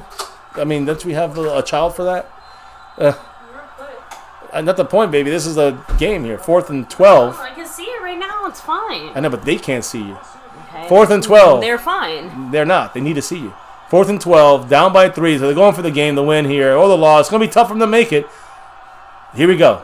Looks like the Cardinals are moving. They didn't call a flag. Azur Kamara. That's the way sacked. to do it. Oh, my God. Kamara sacked. Oh, God. It's a flag. Bohanna sacked. It's a flag. It's a hold on them, baby. They could have hold all of us. It wasn't roughing the passer? I don't think so. It came out earlier. I don't know. We'll see. There is a flag. False start. There's no play. So we can't decline it. It's just got to be taken. They stopped it, but they can redo the fucking play. Now it's 2nd and 17. Does that mean the sack They're going to kick count? a field goal. The sack doesn't count. Kamara got it with Bohanna on that one. Boom. Bohanna crushing them, man. I love Bohanna. And look at that fumble. I love that the Cowboys are getting back there, even with these, rookies. This is okay. He took like a head dive there. Why is it 4th and 12? It should be 4th and 17. Maybe he's coming off the field and they're going to kick the field goal, I think. Yeah, he's pissed. He's tired because he's gotten sacked like 7 times tonight. But Matt Prater's out there. They're going to kick a field goal, guys. It's 4th and 17 is what it is. There, they fixed it now. Yeah, and it's about... Looks like a 47 yarder. Prater's got this. Easy money. And that's what he does, man. He does that. That's what he does. He's all PED'd up. Hey. This motherfucker. Well, Little G? It's fine. I got it. Okay. You remind him with the phones. This rate and age, that's the only thing we got here. But our phones to communicate with our children sometimes. So there you go, guys. Matt Prater knocking it through. Easy money for him. Nah. Tie the game, 16-16. JumpTube said he just went for it on 4th and 12. What's wrong with 4th and 17? Their quarterback was done. Like, he's been getting more and more frustrated. I think it was frustrated they didn't go for it. And that he also got sacked. That was a combination of things. To me, it looked more like I'm done with getting sacked. Frustration. Not necessarily I'm mad I got pulled off the field. He definitely was a little pissy. Yeah, he definitely was pissy, for sure. There's no overtime, guys, so 1:51 for the Cowboys on offense with Danucci to kind of get it. Yeah, we do these 2-minute drills, right? 2-minute drills should be popping off here. We do enough of the situational shit from McCarthy, so there should be no excuse why the Cowboys cannot, even with the backups, pull through and do this thing upright. So let's see what happens here. Much love to everybody who's dropped the love here tonight. Yes. Multiple people here. Siri Cupid, No Dak Ninja, Dan, Captain DCW, Dwayne Broussard, Jason Renfro, Cowboys Abroad, King Knight 19, The Lunatic, Randy Stites, Montana 808, Jeremy Slade, Luis Cardenas. Much love to each and every one of you guys dropping the love on the board above. Giving the thanks, hitting that thanks button. Appreciate that as well. Getting in that raffle, right? Short kick and to the 25 even with all that shit. 25-yard line for the Cowboys. I just don't want to see it like fumble it, do something ugly. I agree. And I want to make sure we can get in here and do something about this. And come on, Cowboys. Let's just secure the fucking win, Danucci. Get down there. Keep having Hunter. Nice one. Has kicked the winning kick. It's gonna probably, if we don't make a mistake, it's probably gonna be a tie. Or, because he misses the field goal, or, that would be unfortunate. We knock it through and get the win. But either way, it's not about winning or losing. It's not about winning. Yeah, it'd be nice to see it happen, but it's not about winning or losing. It's about staying healthy. Right now, all these guys are playing for their Cowboy lives. So there's no health for these guys are important. It's just getting out there and trying to score. It's tip ball, almost intercepted by the fucking Cardinals, because Danucci at the sidearm throws it right into the arms of a Cardinal defender, and then they almost got a pick there, unfortunately. Let me see. So yeah, guys, there's no overtime in these preseason games. So whatever the pretty score sure is, that's what they said yesterday. It's gonna be oh man. I mean, didn't that other game almost go into overtime? Yeah, I mean, it did Was almost, it but they the didn't. Lions Yeah, game? but they didn't. I They think didn't try to kick for the field goal there. I mean, for the extra point, they just went for 2 and didn't get it. There's a run here. Oh, throw to the outside to Eubanks, the tight end. Get the first down. That was actually really well done by Danucci. Good blocking by Dixon, by the way. He got like 2 or 3 of the guys up front there to look the other way, giving first down, by the way. What's his face? Just who's 47 now? Eubanks. There you go. Tight end Eubanks made a nice move there, rolling backwards for the first down. down. We're down to the 5th stringer guys. I don't know their names. 1st and 10 on our own 35. They're blocking, they're blitzing. He throws it. Danucci bunts. It was a bad throw. Johnny Dixon can't make the catch. He was already falling to the ground trying to catch it. You know, he's been used a little bit at the return spot for Dixon on offense, number 6. So, you know, hopefully we'll see, you know, Danucci be able to have a little more time. It seems like the blitzing is what's coming here, and Danucci's not handling the blitz packages very well. He's just throwing sidearms out of bounds. 2nd and 10. 6 defensive guys on the line of scrimmage. Who's blitzing, who's not, I don't know.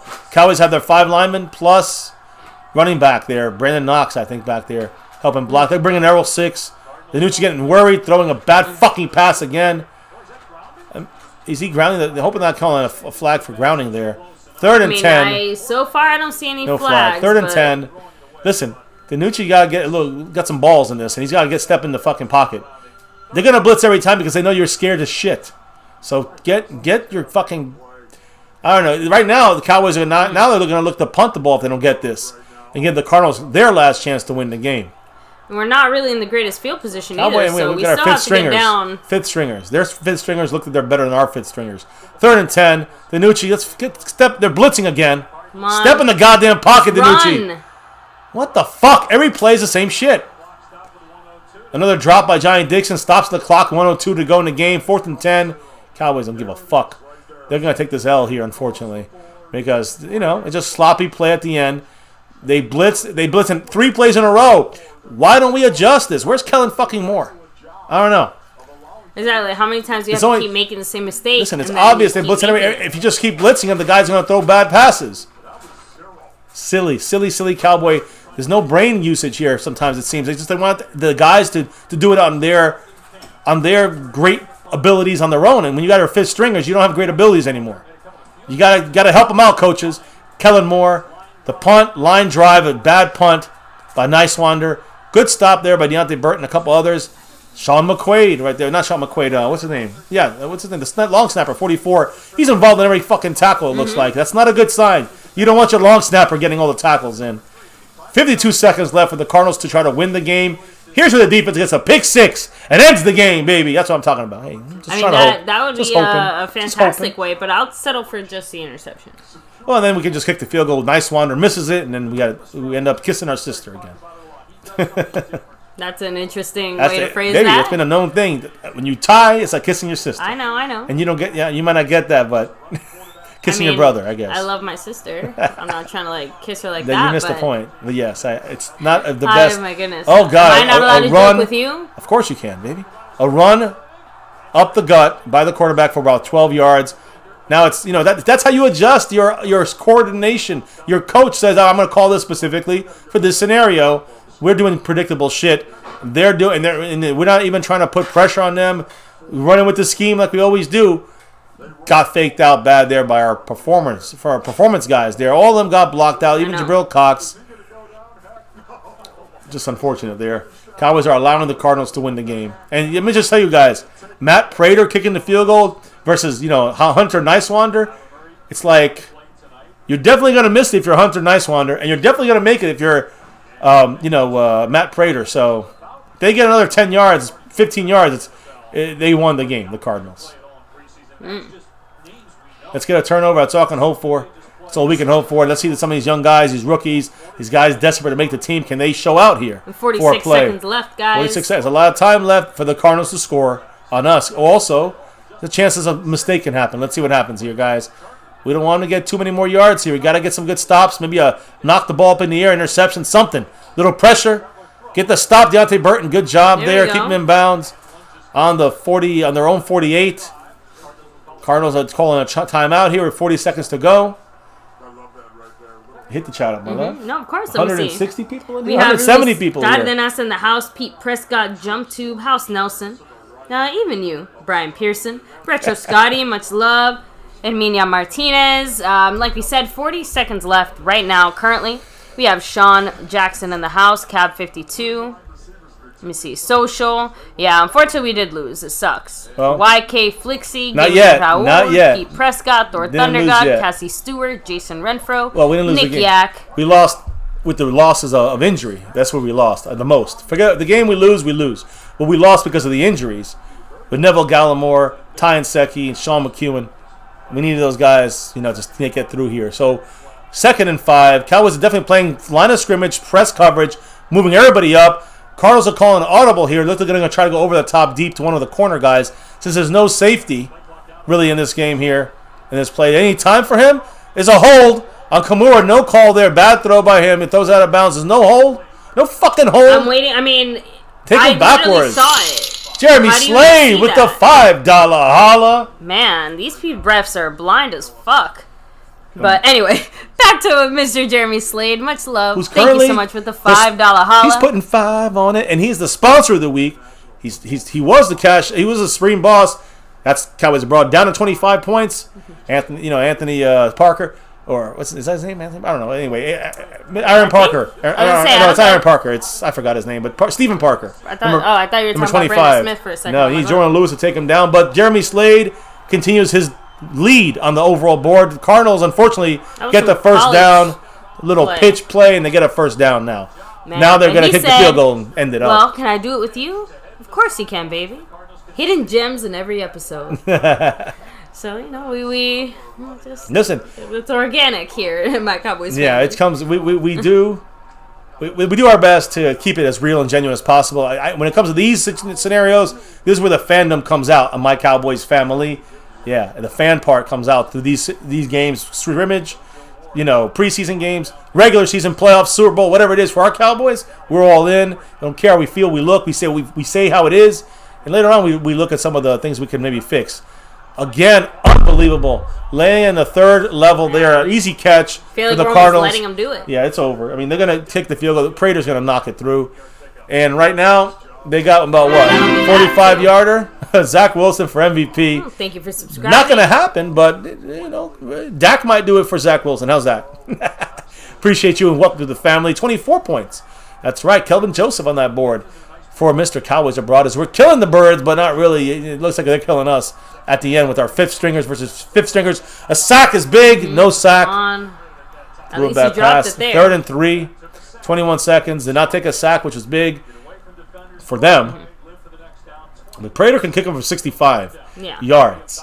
So kicking a 55-yarder ain't that big of a deal. Right now, I think it's like a 50-yarder. So Cardinals should be all right. It's 3rd and 3. Let's see what they do here. The Prater's getting ready. He kind of has to be, right? Yeah. Noah Tenney. Thank you for $70. In the Henny. In his house. Much love to you, man. Here, and we do this every single week. By the way, Kill the Birds is down to 23 points. Someone's trying to kill those birds. Might want to save. There we go. Look at it. Bohanna in there. Good job. But he's unfortunately false start. First down. God damn. That's the game. All the young guys, Oh, encroachment. Who was it that did that Bohanna. again? Bohanna. Oh, come here. They called it on Rondell Carter, by the way. No, they called it on Bohanna. The people are announcing it, saying it was on Rondell Carter. We know it was on Bohanna. They probably got the players mixed up, too, so it's all right. He knows it's a bad mistake there. 1st and 10, and now it's just they're going to just run here. Run, and then field goal. If they even run more than once. Yeah, I believe this will be an RPO run. If they throw, it's probably the best that could happen. It's a run. Nice hit there, but they run for a couple yards. It's going to be about a 47-yarder. As they, we can't even look at the chat, baby, so let's not even bother. I know, it's all right. Pretty sure that's a wrap here. Yeah, it's about to be. Prater is going to kick a 47-yard field goal with 1 second left. 2 seconds left, I'm sorry. And the Cardinals are going to probably win this fucking game after. Not that I care because I saw the 3 things that I wanted to see. I'm more concerned about the injuries. Yeah. That to me, the one thing we didn't want this game is to be all banged up, and now we are. Thank you, Herminia Martinez. Welcome to the family. For subscribing. Yes, guys, again, if you do enjoy what you're watching here at MCF, take a second to hit the like button. Super easy and quick way to support the channel. Subscribe down below and hit that notification bell. If you set your notification bell to all notifications, that's usually the best way to make sure you never miss a live stream. Follow us on Twitter. Not just today. It's every single day, guys, with news, info, updates, our thoughts, your thoughts on the Cowboys. Beyond. That's right. And yes, guys, on Twitter, at MyCowboysFamily as well. Discord, join that. Thank you all for being part of the family here with us tonight. And, as we get to the end of this game here, we're blocking the chat right now. No matter what, guys, this will either be a final with the 16-16 game. Jeremy Slade dropping the $10 holla. Woo! That star, that football, that prize, that number 6. Hell yeah, that's what we're hoping for, Jeremy Slade. Exactly. Timeout. Shines so brightly. Timeout, Cowboys, to try to ice Matt Prater. Double up. Fun. And by the way, yes, Jeremy Slade with that drop, taking a little bigger lead now against Mr. Jason Renfro, which has been close back and forth the whole night. Mr. Slade has taken control here. And, 12, is that 12 points? For Cowboys Abroad, kill the birds, 12 points on that board. That means a lucky number 13, yes, Michael Gallup or Roger the Staubach or anything higher than that gets a stream boss for you guys. So keep that in mind for, right now, kill the birds, which we tried.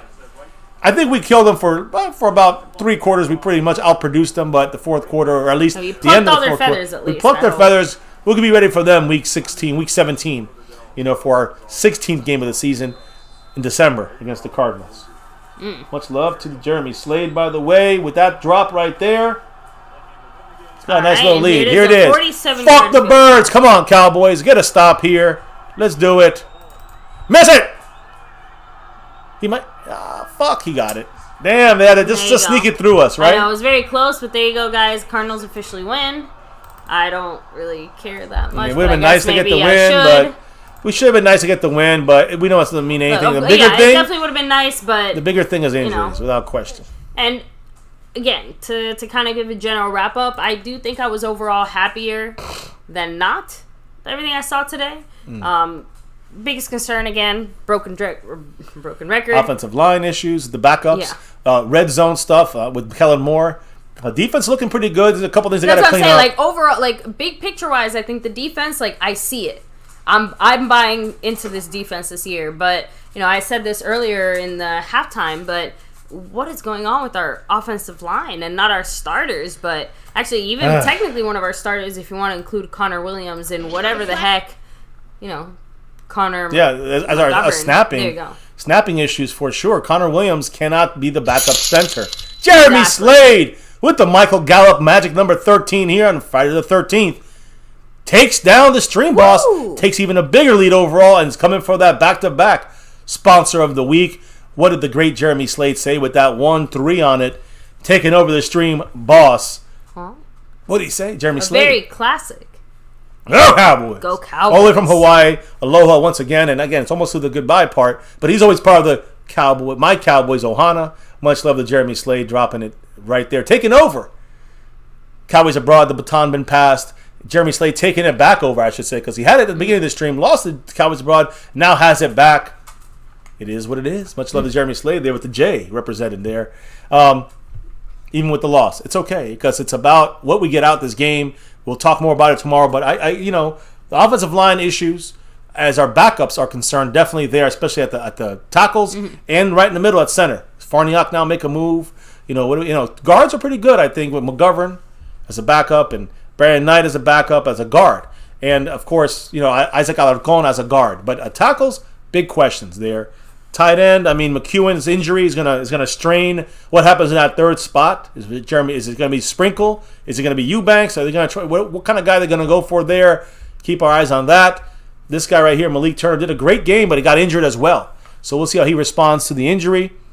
On defense, Keanu Neal showing me that even though he can't be the best cover guy, he can hit. He's a playmaker, valuable piece, veteran piece for the Cowboys. Probably our biggest free agent acquisition. I like what some of the rookies have done on this team. Making some rookie mistakes. Bohanna made a couple mistakes. Osa made a couple mistakes, but they bounced back, played hard, played well. A couple guys are doing well on the outside as well. Dorrance Armstrong looked good. Rondell Carter looked pretty damn good. Anai had some nice, splash plays, but had some mistakes too. Linebackers are pretty solid across the way. Jabril Cox, good coverage, still got beat a couple times. It wasn't really, it's more the placement and the luck of the ball. Some good run support from him. Luke Gifford probably is on the brink of not making the team, but defensive backs, Trayvon Diggs started off. Kelvin Joseph did all right. He had a bad game, Kelvin Joseph, right? That's right. So, but Deshaun Wright looking good. A couple other guys doing their stuff out there. Hard to tell still. Yes, I'm sorry, baby. Retro Scotty with that $2 holla. That's Much right. love, You need to bring in number 2 next week or by the Jacksonville game. Number 2 is Greg Zerline. So what did Retro Scotty say after that $2? He said, "I hope we win V's card. I hope we win V's cards week 16 with Dak against and the defense." Oh yeah, we'll be better off with. Again, they'll have JJ Watt and DeAndre Hopkins and all their guys and Kyler Murray. The good thing is the graveyard where great players go to retire. It seems like it. It's just a transitionary period between playing for the Arizona Cardinals and then retiring. So yeah, I got you on the board here again, Mr. Retro Scotty, tied in 16th place. That's right. With the Lunatic and Genius You have Bear. to give me a second. It looks like I have to refill the doggy water. So I'll be right back. I'll take the but last couple. Damn did say, what's our record gonna be? I mean, I think 11 wins at the least. 11 wins. We gotta get 11 wins at the least. We're of one mind there. 11-6 is like the 11, basement. And 11-6, yeah. Yeah. Or I think the Cowboys can pull a 12-win season or a 13-win season. It's all about getting the playoffs. 11 wins will get you there in the East, in my opinion. And then we'll have to, probably play. We're not gonna get the 1 seed, probably. You never know. If we don't get that first seed, we gotta play the extra game like everybody else. I think we can make a run in the playoffs. We gotta have a top defense. Gotta have an offense that we have the top offense. One of the top 2-3 offenses in the NFL, and on defense we gotta stay in that 20 range, 20 or higher defensively, but get those turnovers in the top half or the top 10 in turnovers. You saw some scrappy play today. I like the overall scheme from Dan Quinn. Some things need to be worked out. I was kind of finishing what I was saying, but Dan Quinn, the scheme, the players that are in it, I'm still kind of work in progress, but I'm excited to see what's coming next. Offense, like I said, defense. The backup offensive line issues at tackle and center. And and tight end injuries. Dalton Schultz got hurt as well last, in the scrimmage, I think, or a couple days ago. I'm sorry, he got hurt. So him being out and then McEwen being out, now we're down to Blake Jarwin, who's just coming back from a huge injury. Jeremy Sprinkle, who's barely hanging on to this team, and then Nick Eubanks, who's like an undrafted guy. So that's gonna be another thing to look at this week upcoming. And tomorrow we're gonna hear back on all these injuries: Neville Gallimore's injury, McEwen's injury, Talion Secchi's injury, which goes back to the offensive line issues at tackle, Malik Turner's injury, which should be okay, and then the one guy in linebacker, Hines, he got injured too. He's probably not gonna make the team, but just letting you guys, we gotta hear about all these injury updates tomorrow as well. So, and again, what are we gonna do at center? Connor Williams cannot be our backup. So it's Matt Farniak now move on to the top of the line there. We'll see. We'll discuss a lot more of this tomorrow, guys. It is a late night here for us, 1:30 on a work week, right? So it's Friday night. We're tired, we're exhausted, and we had to be here for this game, though. So, baby, give us the last couple comments, the thoughts. Much love to those in that thanks raffle. We've got a whole bunch of you guys in it. I don't know if Jeremy Slade wants to join that. Try to win a jersey through there, but you can drop the love to the thanks button, and anybody can. Like I've said earlier, check it out if you haven't yet. Let me see. I want everybody to have a chance to win if they want. Cab 52 in the house. Much love. Pete Prescott, Retro Scotty, RB Nightmare, Frank Moyer, T, Cassie Stewart, Gridiron Yuki, Dam, Andrew Lunsford, Nick Yak. We have the Reaper. Let me see. Try to get you Who on the else screen, is baby. here? Oh, sorry. No, because I was trying to get you. I know. Here, let me try to scoot over a little more. Lord Drago. Let me see. Who else do we hit? What? What? No, I'm listening to you. Okay. Orly Landeros, Frankie Frank, South of Heaven 88, guys. Make sure to go and check him out. Yeah. Get your jerseys from him. We're wearing them right now. Fantastic, sewn and stitched, authentic, great stuff. And winners, star level winners. The raffle on Tuesday, the thanks button raffle. These kind of jerseys, fantastic, top quality stuff. Much love to Mike Mosh, South of Heaven 88. Go check him out. Subscribe to him. Follow him on Twitter and Instagram and all those things. Social medias for our guy here. We have Edminia Martinez, Nick Yak. We see Justin Quarles, the Q-Man, Lacey Husky, Raul Castro, Pete Prescott, Jeremy Slade, Luis Cardenas, Jump Tube, Social. Let me see. Just trying to make sure I don't miss anybody. Gridiron Yuki cracking Plus me up. Minus Collective. Interesting name. Cowboys Abroad, of course, a man from Japan. Much love to him. Luis Cárdenas, Raúl Castro, Austin Plays, Pete Prescott, Cab 52. The whole family's here tonight, guys. Really appreciate you guys chilling with us. Yes. So, yeah, that's as far back as lets me know. Cassie Stewart, much love to you as well. Seriously, guys, thank you guys so much for taking time out of your day, your night, whatever time zone you happen to be in to come and hang out with us, chat with us, drop your knowledge on the Cowboys here with us. But now it's time, the final time, to hit the like, subscribe, hit that notification bell, follow us on Twitter at MyCowboysFamily, hop into our Discord, the link for that's down below. And we have to give an extra special shout out to our sponsor of the week and the man who just took over the stream boss almost nearly fully and in powered first up. place on the overall board. That's right, Jeremy Slade. Yes. Thank you so much, Jeremy. Appreciate Mahalo. you as always. Much love to you. Part of the Ohana here. Much love, man, Jeremy Slade. And if you're looking at the Cash App side of things, guys, yes, we're going to shout him out. The Brand Man. He's the guy wearing the crown, going back-to-back like our 90s Cowboys. And then you got the man, Jason Renfro, making a run at the top spot. Also, the top spot right now in the Cash App. Also, all 5 entry max on the thanks side of things for our jersey raffle on Tuesday. So much love to the great Jason Renfro on that. Jeremy Slade, Jeremy Bramlett. It's all the J's coming out today. And hey, hopefully we'll get some good news on these injuries tomorrow, from McCarthy, from these X-rays, MRIs. I really want Neville Gallimore, knocking on wood, to be back sooner than later. He's the guy we cannot lose. We got to figure out what's going on with Ty Nsekhe. That backup tackle spot's up for grabs, and it's not a good thing that it's up for grabs. Trust me on that. So on that note, guys, again, thank you for being here with us. But is there any last comments? Yeah, Montana 808 said, man, our starting defense on Madden 22 is ridiculous cheese. I'm guessing of the Swiss variety with lots of holes in it. Yeah, not very good there. We got to... Hopefully we can redeem that in real life, and then to make them change it on Madden. You know what I mean? We got to get Madden 22 coming out. I think it's on Tuesday. If you reserve it, we'll try to get it on here. And the next simulation against Houston, it'll either be on our old Madden 21 or the new Madden 22. Either way, coming closer and closer, guys. Madden 22 simulations coming here.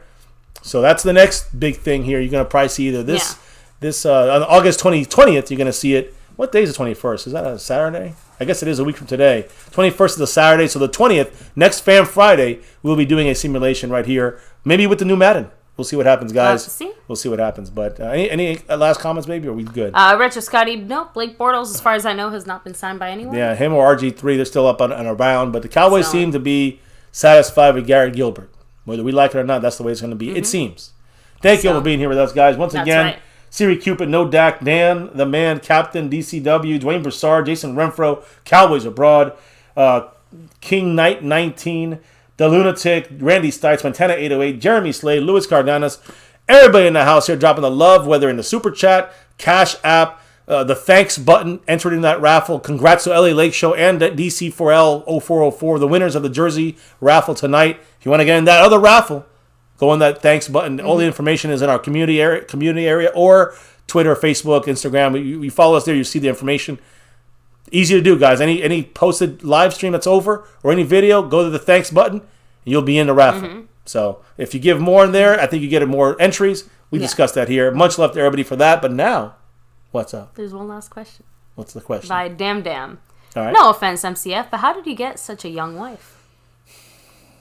How you know I'm not young? Hold off. She ain't that much young. She ain't that much younger than me.